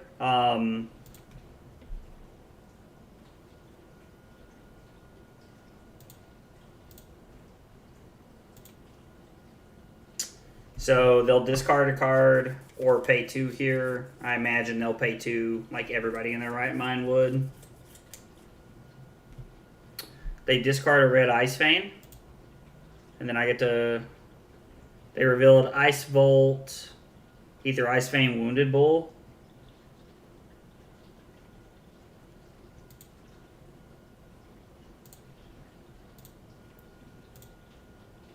Gonna Waning Moon myself here.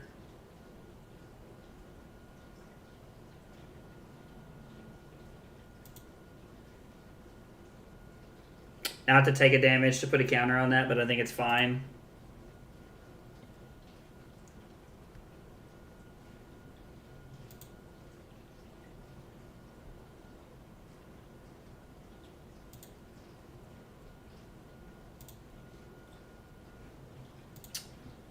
Well, that backfired.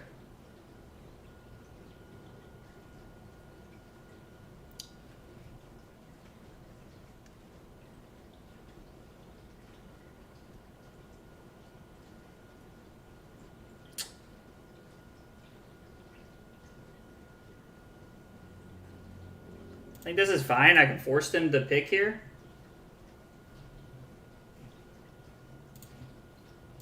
Like, and if they want to, like, pop all 3 amulets, then, like, so be it.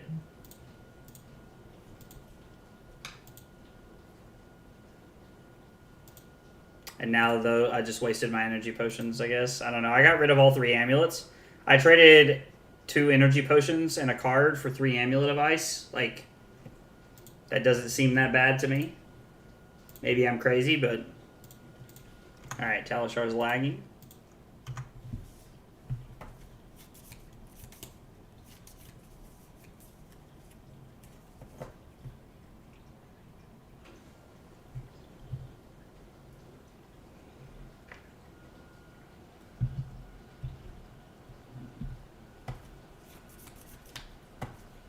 Well, while Talashar's lagging, guys, thanks for hanging out today. I appreciate it. You guys helping me out in the chat and keeping me company. It always means a lot. If you're new to the stream, hit that follow button. Really means a lot. Tell me where you're playing ProQuest at. I want to know if I'm going to run into you or not. And hopefully you are playing close. If you hang out and watch the stream, you know I'd like to meet you when we come out to ProQuest next weekend. So I'm excited about.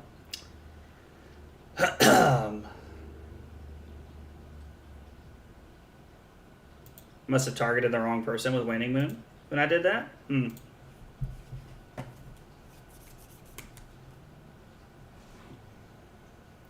playing ProQuest, but in Germany? Oh, gotcha, okay.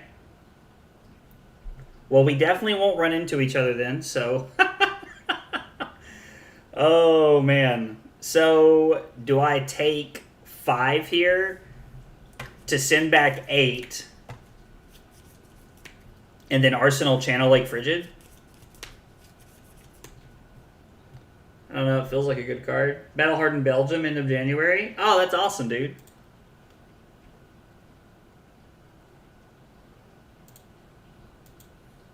I wish I got to come out of the country to play cards more, but I don't really, so...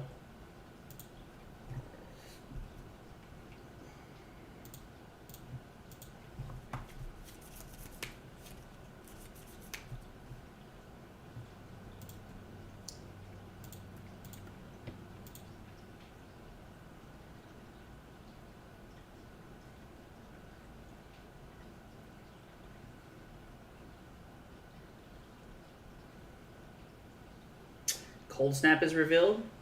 I returned to college the day before the first ProQuest in my area. Oh, man. I mean, don't get me wrong. Going back to college is way more important than playing ProQuest. Like, I'm not sending them a different message, but I hate that ProQuest started like just that time. Dude, I played Magic when I was in college, and I missed so many Magic tournaments because of college. Like, I get it, man. I completely get it.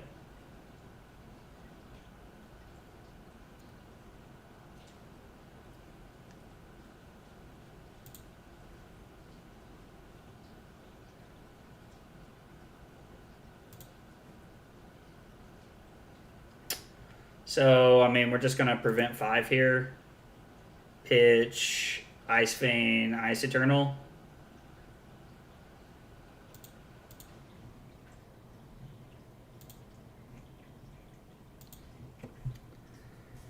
I think I'm just playing Frostex here.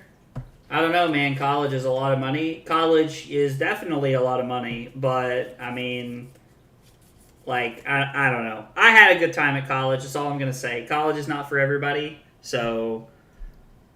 play Frostex here and just leave myself open to like a world of hurt. I'm also not a college type. I mean, yeah, college isn't for everybody, man. Like I don't disagree with that. Like with that type of thought at all.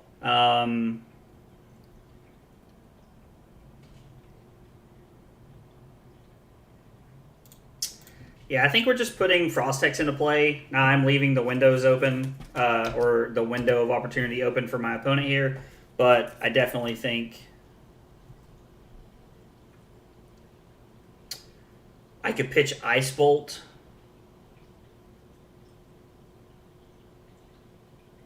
Alright, so I can pitch Ice Bolt here to play Channel Lake. And then the options are, and then I can pitch... Wish that E-Strike was another card, because then I could, if it was an ice card in any capacity, oh, drop one of my shuffling cards. Ah. If it was an ice card, I'd be able to pitch Ice Bolt to play Channel Lake, and then I'd be able to use Constellus for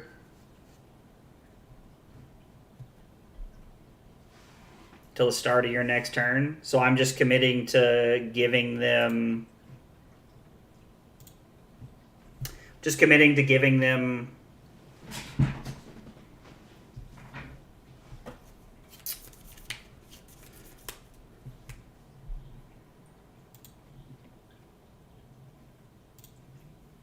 to just giving them an out for...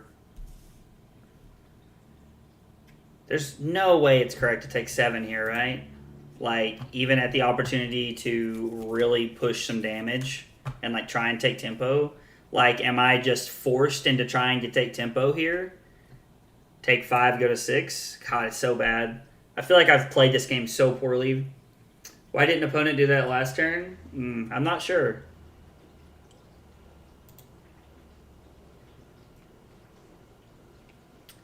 I mean, like, I've committed to this line. I think I am committed to playing it out.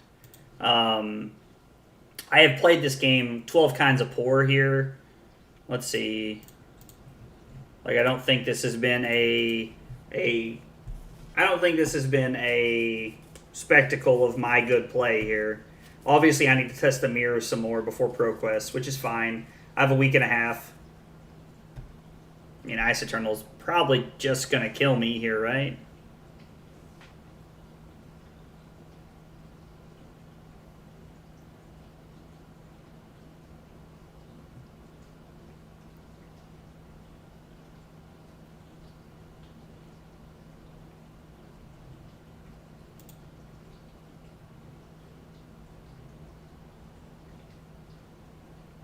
And my opponent has no... I mean, they have no reason to activate Metacarpus Node, but...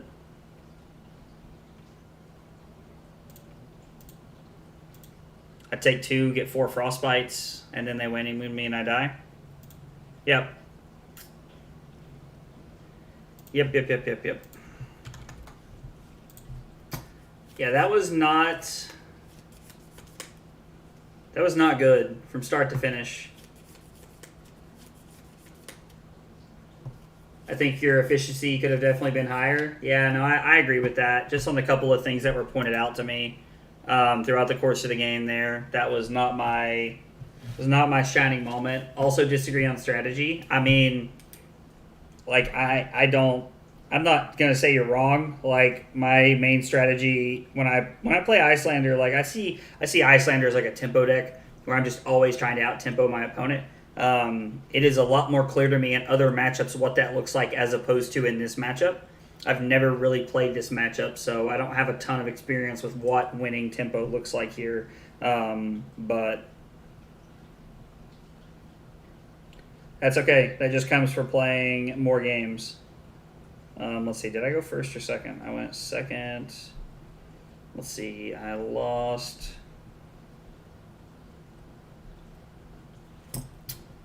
Well, definitely means it's time to go back to the drawing board.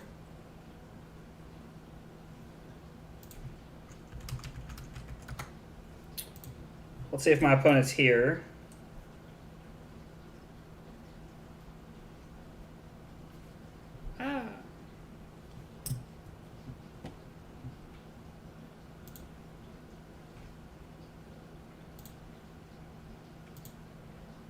And I'm going to go second. I think that's almost always right. Agree, the mirror is quite tricky to navigate, and games can go differently depending on ratio of board permanents and big attacks drawn. Yeah, I mean, absolutely. Like, I feel that way about almost any matchup. Like you have a lot of cards in your deck, and you have a lot of different options as the games progress. But I think that, I think that a lot of times you are limited to what you draw. Now, one thing I do like about Flesh and Blood that I haven't about Magic, that I really didn't realize how much I disliked about Magic until I got away from the game, is how much less variance there is in this game.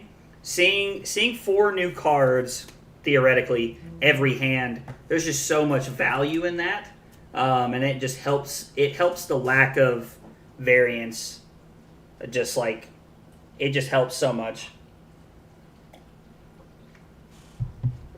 I am intrigued to see my opponent playing Tide Flippers. I am currently under the opinion that Tide Flippers is incorrect in this matchup.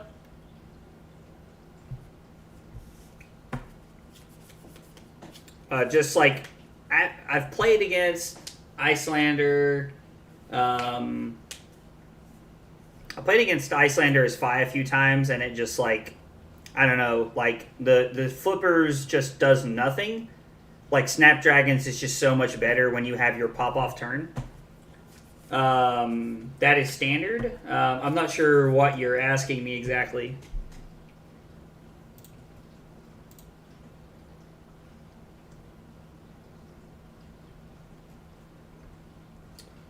So the tough part about this here is I don't know which one of these cards is better. I really like both of them. I think that Blizzard has more of an upside than Brain Freeze. So I think that's where we'll start. We'll swing 7 and gain a life here. It saves like 3 to 4 life throughout the game and makes lethaling more awkward. Oh, you're talking about the Tide Flippers. Oh, okay, gotcha. Sorry, I didn't realize that's what you were talking about. I mean, in my testing experience, Tide Flippers is irrelevant. Now, that might not be the case, and come ProQuest season, everybody that's playing Fi may be on Tide Flippers, but like most of the people in my testing group have found that Tide Flippers is just doesn't do enough. And so, like a lot of the people in my testing group have went away from it. I will say that there is one guy in my group who does very strongly believe in it. So, he may just be on the right track here. So I think this is a phenomenal hand, and I think that just saying no blocks and playing Blizzard here might be able to make their turn awkward enough for us to get away with it. Now, they do have the Energy Potion that they can use pretty much any time. Energy Potion would be very good for them here. Would basically only hinder their turn by 1 resource. Interesting. I only see Flippers against me. Okay, yeah, I mean, like, that's what I'm saying. So anytime I make a statement or I have an opinion when I'm playing cards, I don't really, I'm not saying that this is the only way of thinking or, this is always correct. Now, there will be some things that I say that you would pretty much have to lay me down and try to run me over with your car to convince me that I'm wrong. But a lot of my opinions that come from playing cards are just my opinions, and I'm very open to discussing how how I'm incorrect and how they could be different.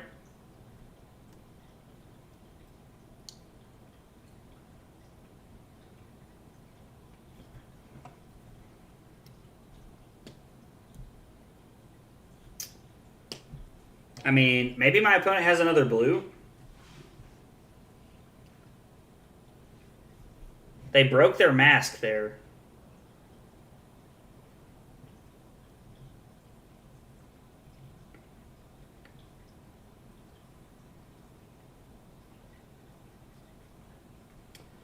So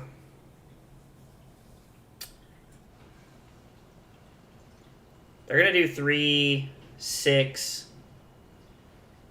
and then probably 6 more at least. So that's going to be 12, and I'm going to serve 12 and gain a life, and then not have an arsenal.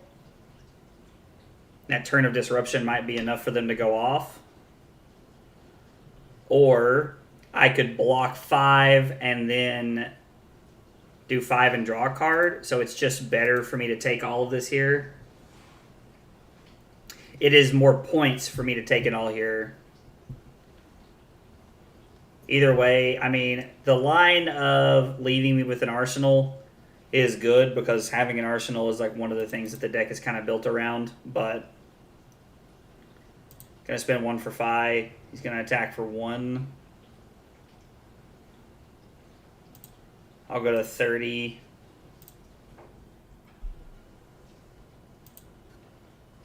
Lava Burst me for 6. I was like, is this Tide Flippers coming in? Gonna go E-Strike, put this on the bottom, we'll pick go again. So our turn is exactly the same amount of damage that they had. 3, 6, 7, and 6 is 13. Yeah, so they had 13 damage, we have 12 damage and gain a life. The only difference is they got left with an arsenal, and we are going to be stuck in not a great situation.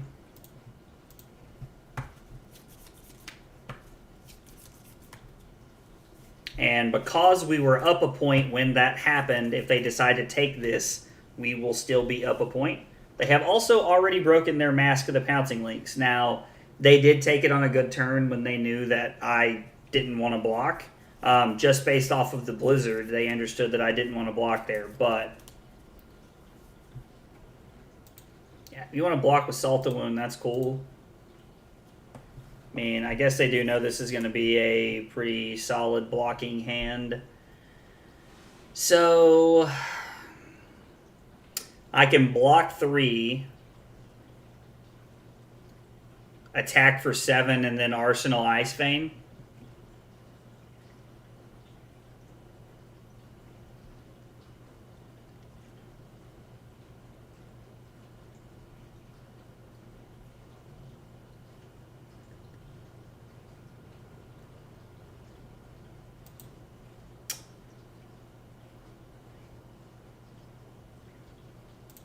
We'll see what happens. I'm blocking for 5 or attacking for 7, so it is technically 1 more point to keep the E-Strike. Or I guess I could block 6 and do 5 draw card. That's 11 points. I mean, it's 11 points and I still get an arsenal.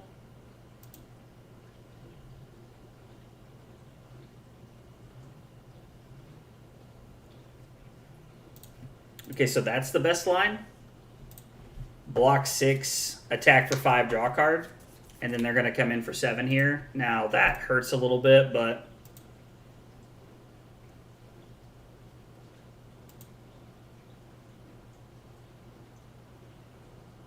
Oh, I was like, how did they have go again? Let's see, draw card. Hopefully it's a good one.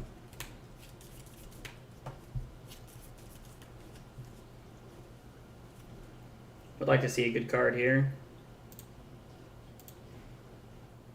I mean, Ether Hell's fine. We get to deal some damage, and we disrupt their turn a little bit with the Frostbite. Now, the Tunic will help them play around it a little bit.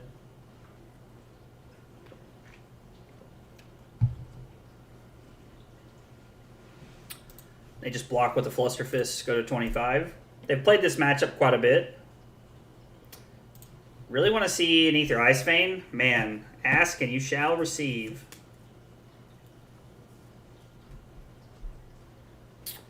So,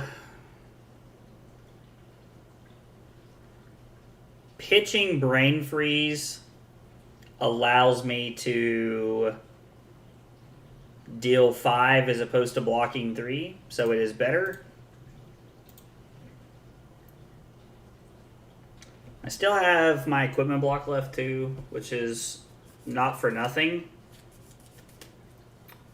So this Ether Ice Vein is going to get paired together with the Amulet of Ice next turn.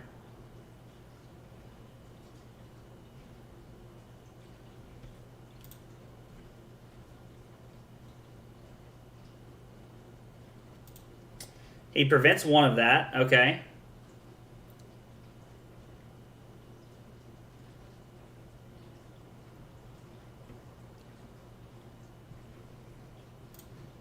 I'm going to force you to pick now before you get to see extra cards.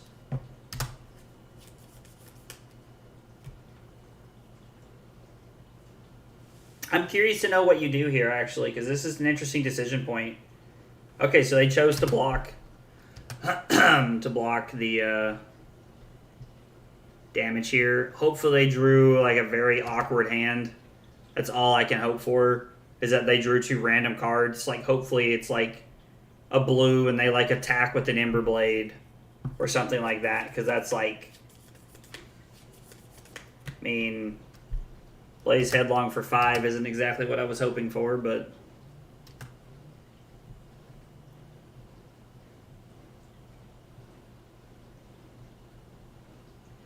we're going to try and use Ice Vein here to take advantage of this. And then we will have Ice Bolt and Tunic for 6 Arcane plus a little Disruption with the Frostbite from the Ice Bolt. So we might be able to make their turn very awkward. And they're just going to pass. I mean, that's fine with me. Like,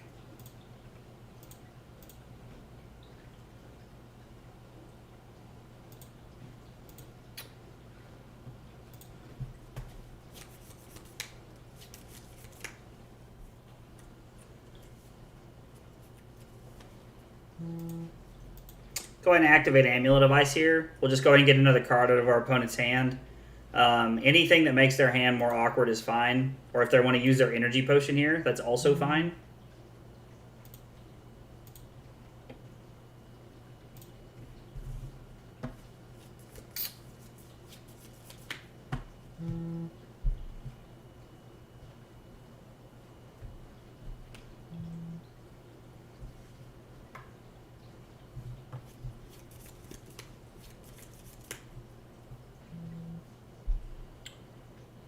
So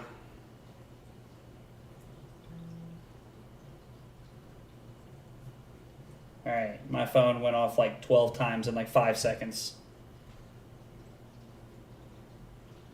There's not a great option here.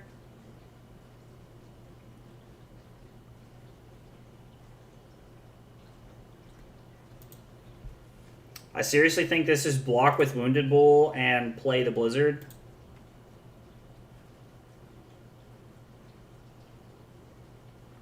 I mean, this probably telegraphs to my opponent that I have another Wounded Bull here, which is fine. Like, my hand's just awkward. There wasn't really much we could do with it.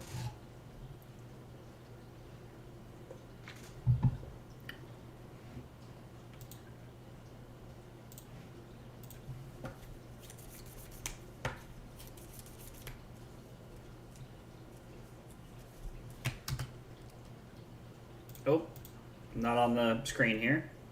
Let's see if they pay for Blizzard. I mean, maybe they have another blue in their hand and they just didn't want to get... Target attack lost and can't gain go again.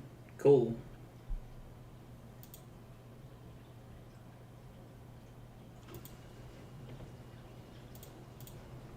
So we lost 1 life when we get to serve 8.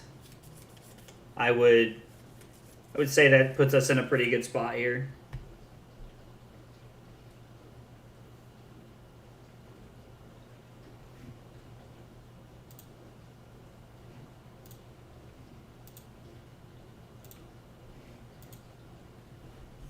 I mean, they can't just go to 11. I mean, I guess they can, but they're going to take 5 and go to 14. Really wish we had a Channel Lake here. Like, I would have loved to have seen a Channel Lake.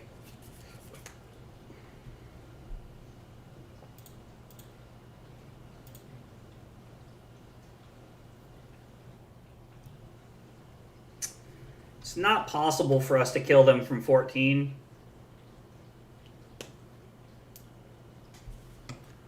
But we're also not really fearing anything besides our life total at this point. That's really the only thing that they have going for them.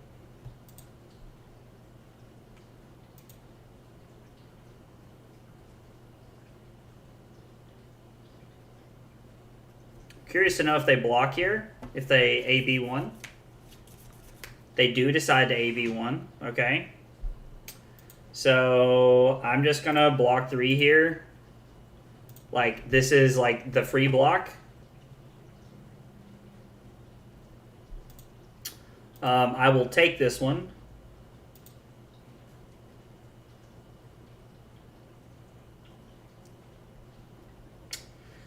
So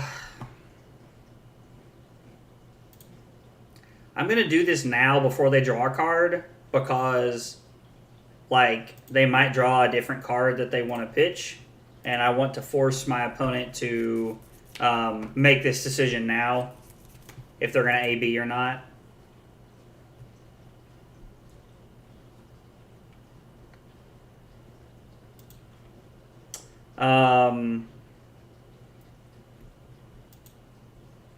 I think I'm just going to go to 5 here. The extra card doesn't scare me, but that's like that attack just says 0 for 4 because of the way that they're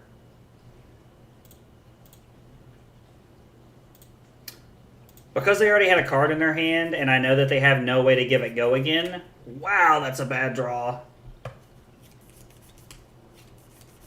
Like, am I even arsenaling this? I don't think I am. I don't think I can arsenal this.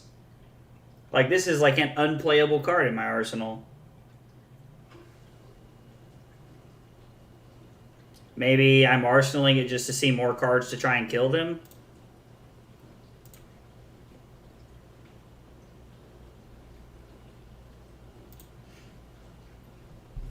And they played nothing.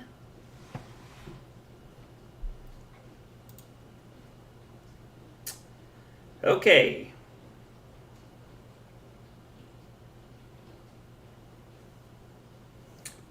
This is bad. So our hand would be Brothers in Arms, Sink Below, Blizzard, Brain Freeze. Man, I was really hoping to just draw like a red Ether Ice Vein there. I mean, I guess I just needed an Ice Bolt. Like, anything that dealt 3 arcane damage would have done it there. So let's go block 3.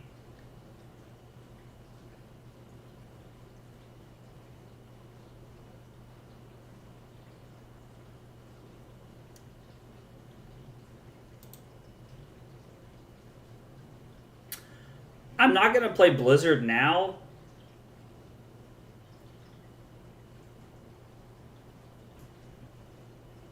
Because if they actually decide...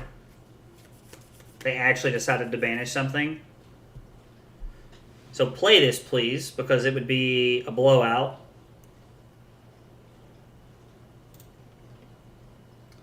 So I'm going to say no blocks. I'm going to go Sink Below. I guess I'm going to put Insidious Chill on the bottom. Whoa, does that win the game? Does that just straight up win the game because they can prevent 2 and we have 6?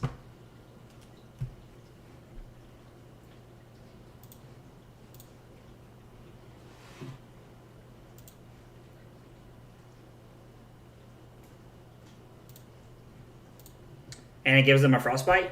Yeah, alright, cool. This should just win us the game right here.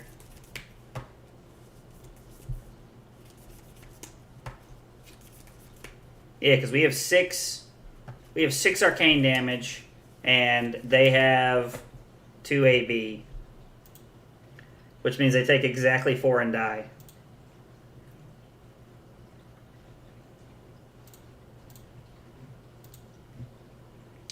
Now, bad news for us is if they have like an Oasis Respite here, we're like up a creek.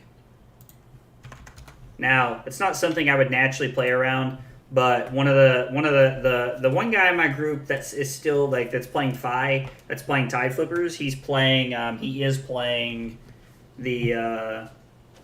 Oasis Respite. So let's see. We get a win. By the way, when I say the group, I mean the team, like the team of people that I play with. 9.57, and I ended the game at 4. All right, well, 3-1 with Hamilton's List, and our one loss was to the Mirror, which I played like hot garbage. Now that seems crazy. What seems crazy? The idea of playing Oasis Respite in Fi against Iyslander?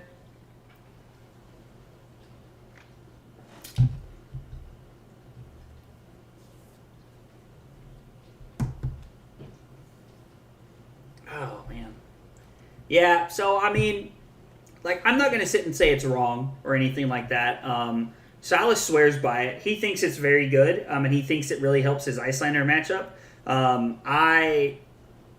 Myself and another guy on the team that have played Fi, had told him that we thought it wasn't very good in that spot, that it wasn't very good in the deck, but he swears by it and he's been testing with it and he really likes it. So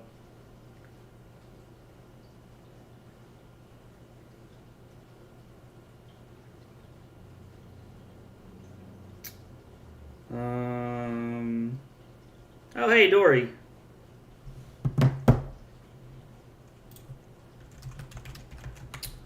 I haven't played against Dory, like, I don't think I've ever played against Dorinthia with this deck. Oh, look, Dory's not over here. Shocking. Tunic, Peak, Gauntlet, Striders, seems good. Don't want Energy Potion. Don't think I want Scars here. Hypo seems really good. Blizzard seems really good.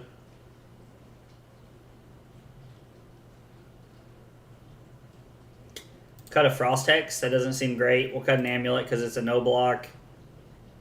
Brothers in Arms feels pretty good. It's a 4 block.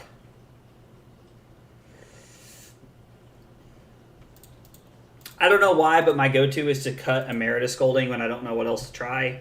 Definitely not saying that's correct, but...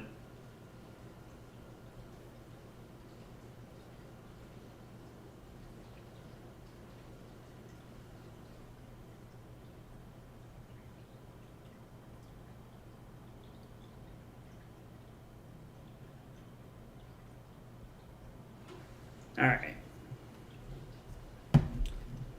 So my dude is attacking with Dawnblade. So I want to keep Channel Lake.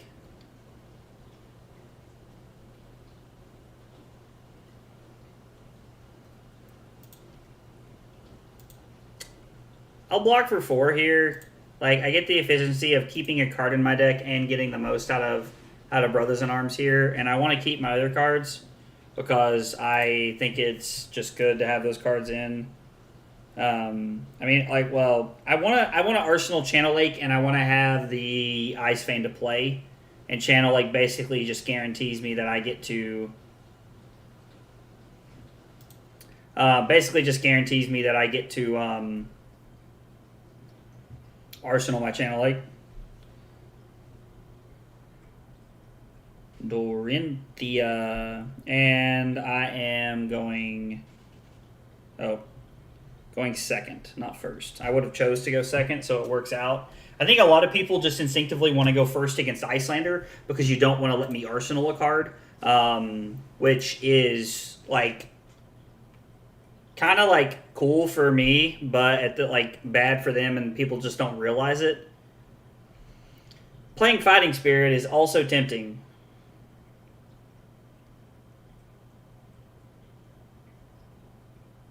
I think I'm just going to keep this in my hand and play it next turn.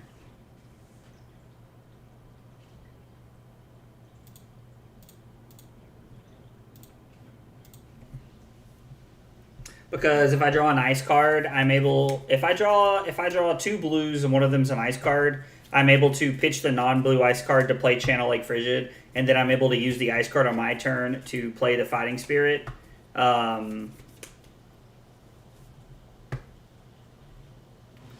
They have 1 AB. They took the damage and then did that. So, yeah, I mean, I think... Wow. This is...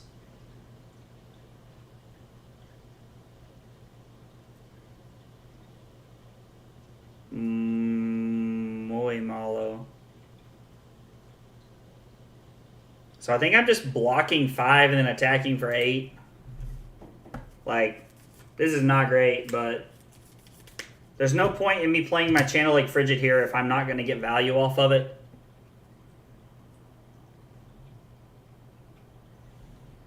So I'm just going to take the 6 here because my opponent's obviously going to attack again. It gets go again off the Warrior's Valor. So my opponent's going to attack again, to which I will throw 5 block at it and hope it's enough. It probably won't be, but I do get to gain a life here and go to 28. My opponent might get a counter out of this, but I am going to throw back 8 their way. And if they do get a counter on it, they will not have an arsenal because they won't have anything to play. Nope, they're just going to say okay. So let's throw 8, and then we'll plan on using Channel Lake this turn. My opponent wants to take 5 and go to 31 here. That'll close to even the game up, which I feel pretty solid about.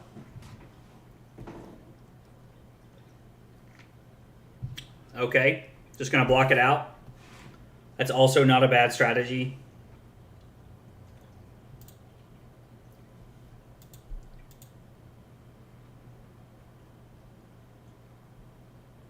Sheesh.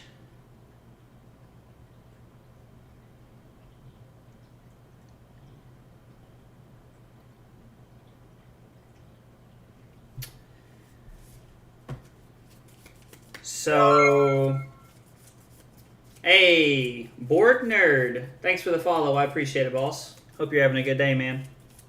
And or she, whomever's watching the stream. I don't judge. So my gut tells me to block with E-Strike on the second attack and pitch Frost Hex, reveal Hypothermia to play Ether Ice Vein, and then Waning Moon them, and then try to go for the Channel Lake again the following turn. An alternative option is to play the Channel Lake.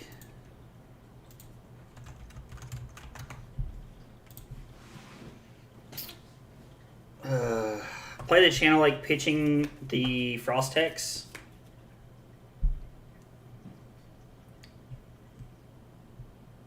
Pitching the Frost Hex. E-Strike with Go again, and then activate Coronet Peak. Yeah, I think it's better to just block with the...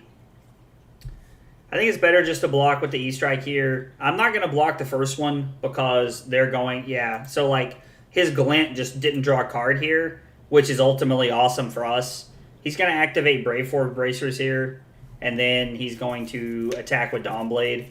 Now, this is going to be for 4, and he is going to get a counter, but I think I'm going to be able to disrupt his turn enough over the next 2... Oh, maybe he has a pump spell here. He might have a pump here that he wants to play. Yeah, Stroke of Foresight is pretty good. He doesn't get to pick top or bottom. A card was put on the top of the deck. So we're down 14. And I'm in not a great spot. Man, I think I'm in a better spot than the scoreboard suggests. Because now I have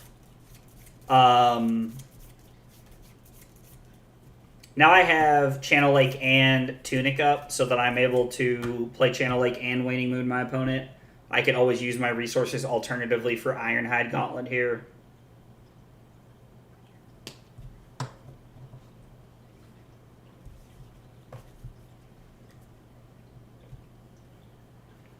They lost 5 life. They discard a Command and Conquer. The only debate I'm having internally right now is Hypothermia good enough for me to keep in my hand because it shuts down their turn?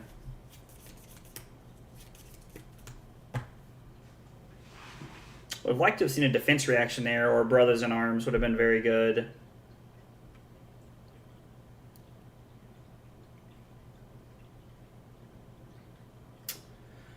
So we pitched the Ice Bolt, or no, I'm sorry, we pitched the Frosting, and then we take the 4 here, and then on our turn we play Ice Vein, pitching Ice Bolt, fusing with Ether Hell, and then we Arsenal the Ether Hell.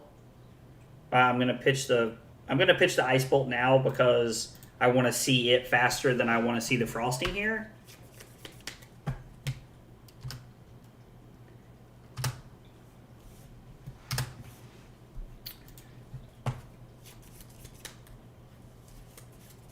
Channel Lake will more than likely shut down the rest of their turn here. Channel Lake just has so much value.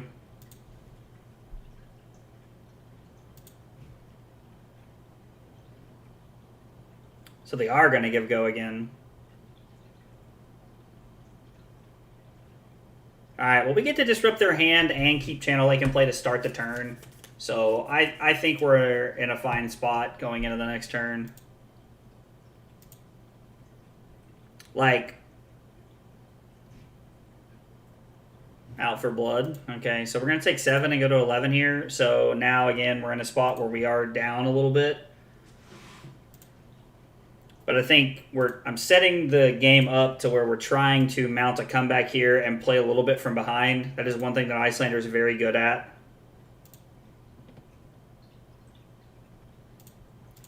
Pitch Frosting, Fuse.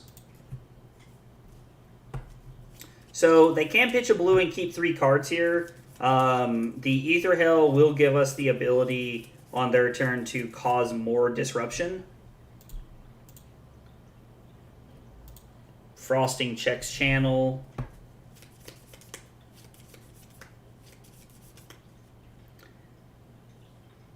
Picked a really bad hand to not be able to block.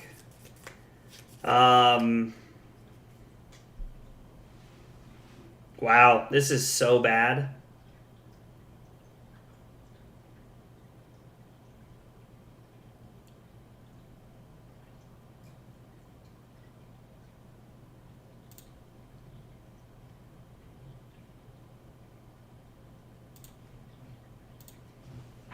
Wow.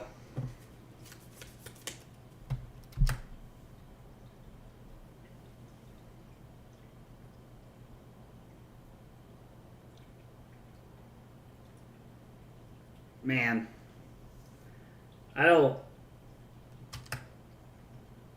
think there's any way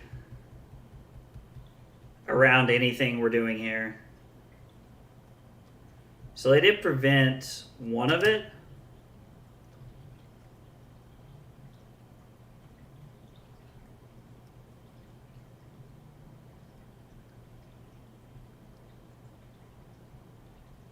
So let's see. If they have to, let's say it is Glint, so they have to pay 2 for that.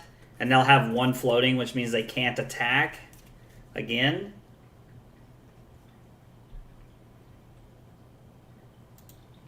They're only going to play one more thing, and if it's a +3, we're going to take 8 and go to 4.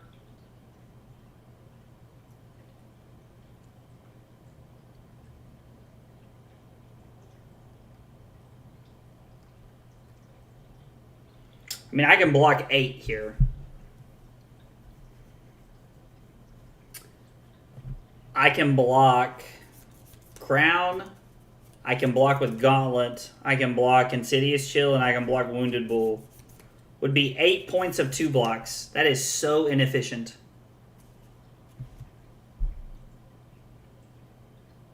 I think I'm just taking 5 here.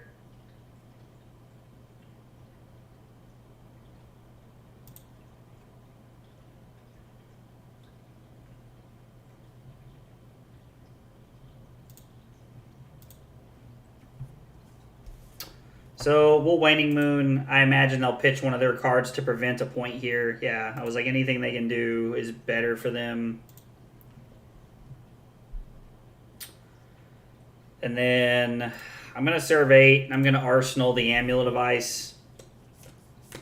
I don't think there was a way to keep my Channel Lake around here at all. Like, I don't know what it would have been, but I definitely didn't see anything. Oh, it has Battle Worn. That's not the Temper piece. Is this the Temper piece? Oh, they don't have the Temper piece in.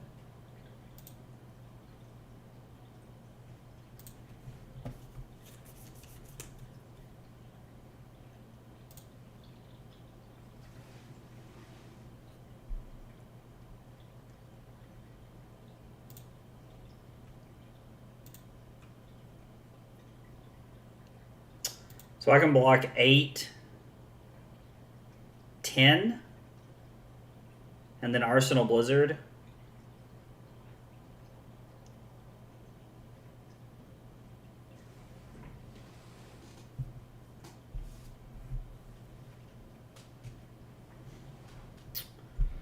So we block Frosting, we block Ice Vein.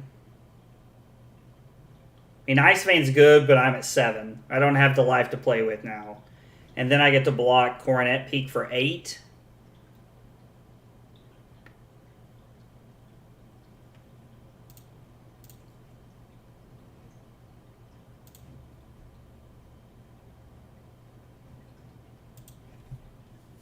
So we'll block 8, and if they start doing shenanigans, we'll Blizzard.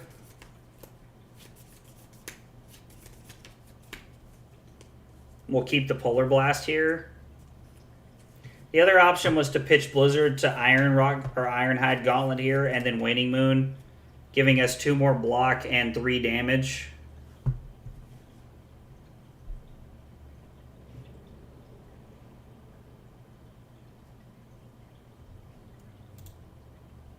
Okay. 0 for 3s are just so good.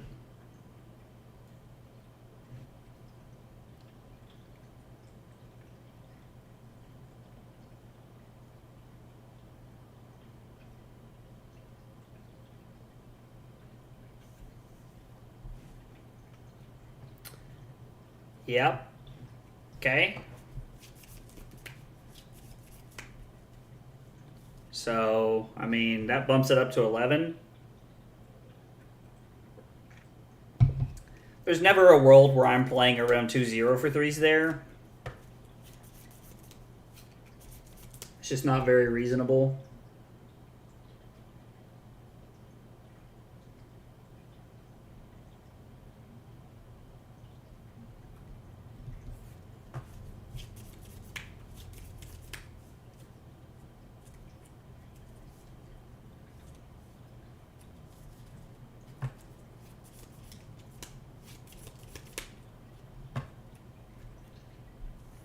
My opponent thinking, or am I lagging? I'm lagging.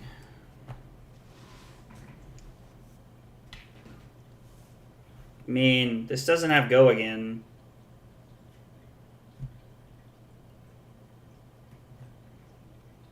So it's like, while unfortunate, it is fine. Am I pitching the Blizzard here? Like, does Blizzard get me out of a turn? I don't think Blizzard saves me at this point in the game. I'm at 4. I gotta go. Thanks for the stream. Yeah, man. Thanks for hanging out. I appreciate you coming by and keeping me company. Now, I will have an extra card here that I can block with off of the Polar Blast, so that's cool. I probably should have just blocked with a Gauntlet. Well, no, it wouldn't have mattered. I couldn't have done everything I wanted to there because I was thinking Coronet Peak, but Coronet Peak doesn't save me from what I'm trying to accomplish.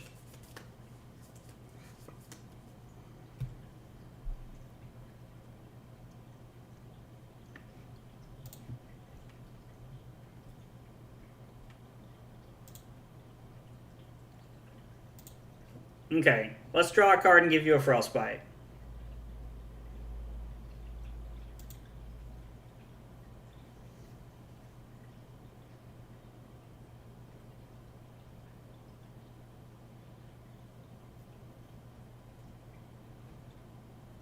Gonna activate Tunic into the Frostbite. Interesting.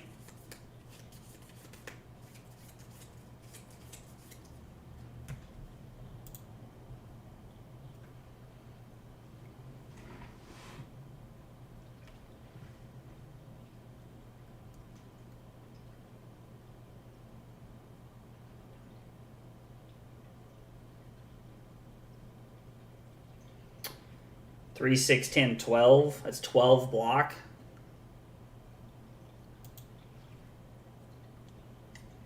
So if I block 3, 6,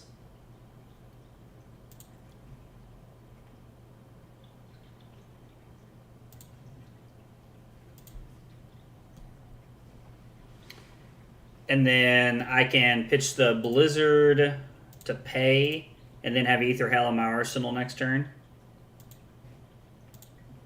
Alright, so I've thrown 12 here. If they're able to throw 7 more points on top of it, like, they probably can. But if they can, like, there's just nothing I can do about this. It's +3. Okay, so that really says +4 because we defended with an equipment.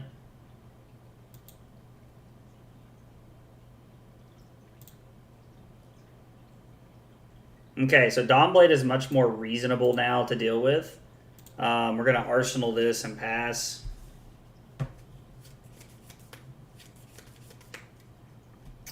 This is so tricky for us.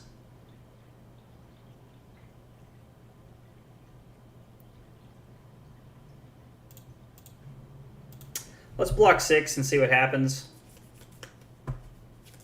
Like, they may just have it here.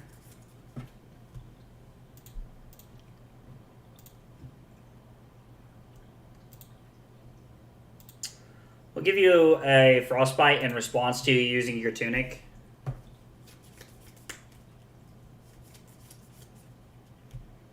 Okay, so they prevent to save 1 life.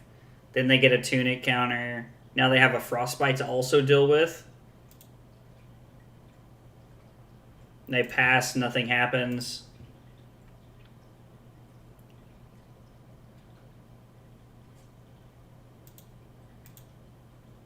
Okay, they're going to Oasis Respite my Waning Moon.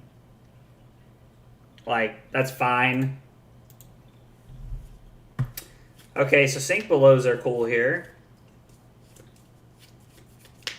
Now, it doesn't leave me with many options besides that.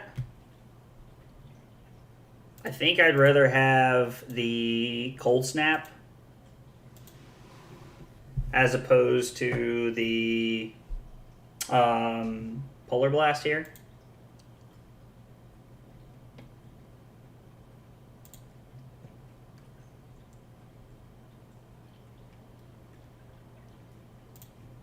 Your options are few and far between here, friend.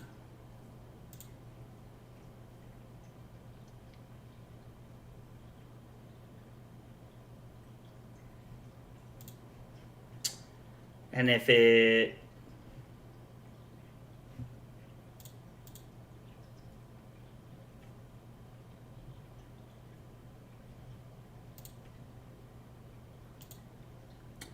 So I'll take 1 and go to 3. Man, I just was not thinking at all about not having Coronet Peak right here, because now my Channel Lake's gone. Oof. That was a bad decision on my part that I was not thinking about.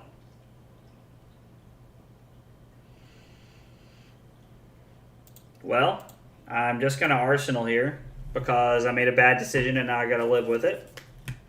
So let's go Tunic, Cold Snap. You don't have an Arsenal, but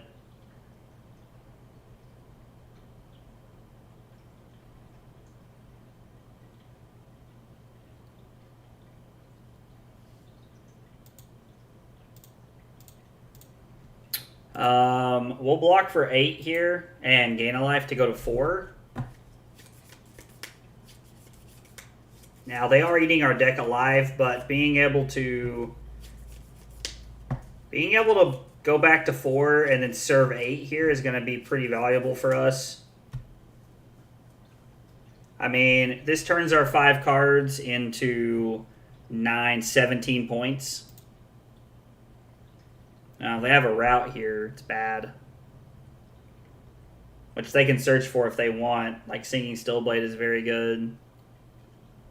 God, it sucks.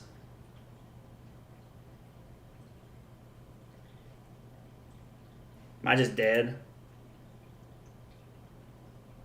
And then this will go to 10 and mine will go back to 5. And I'll just die here.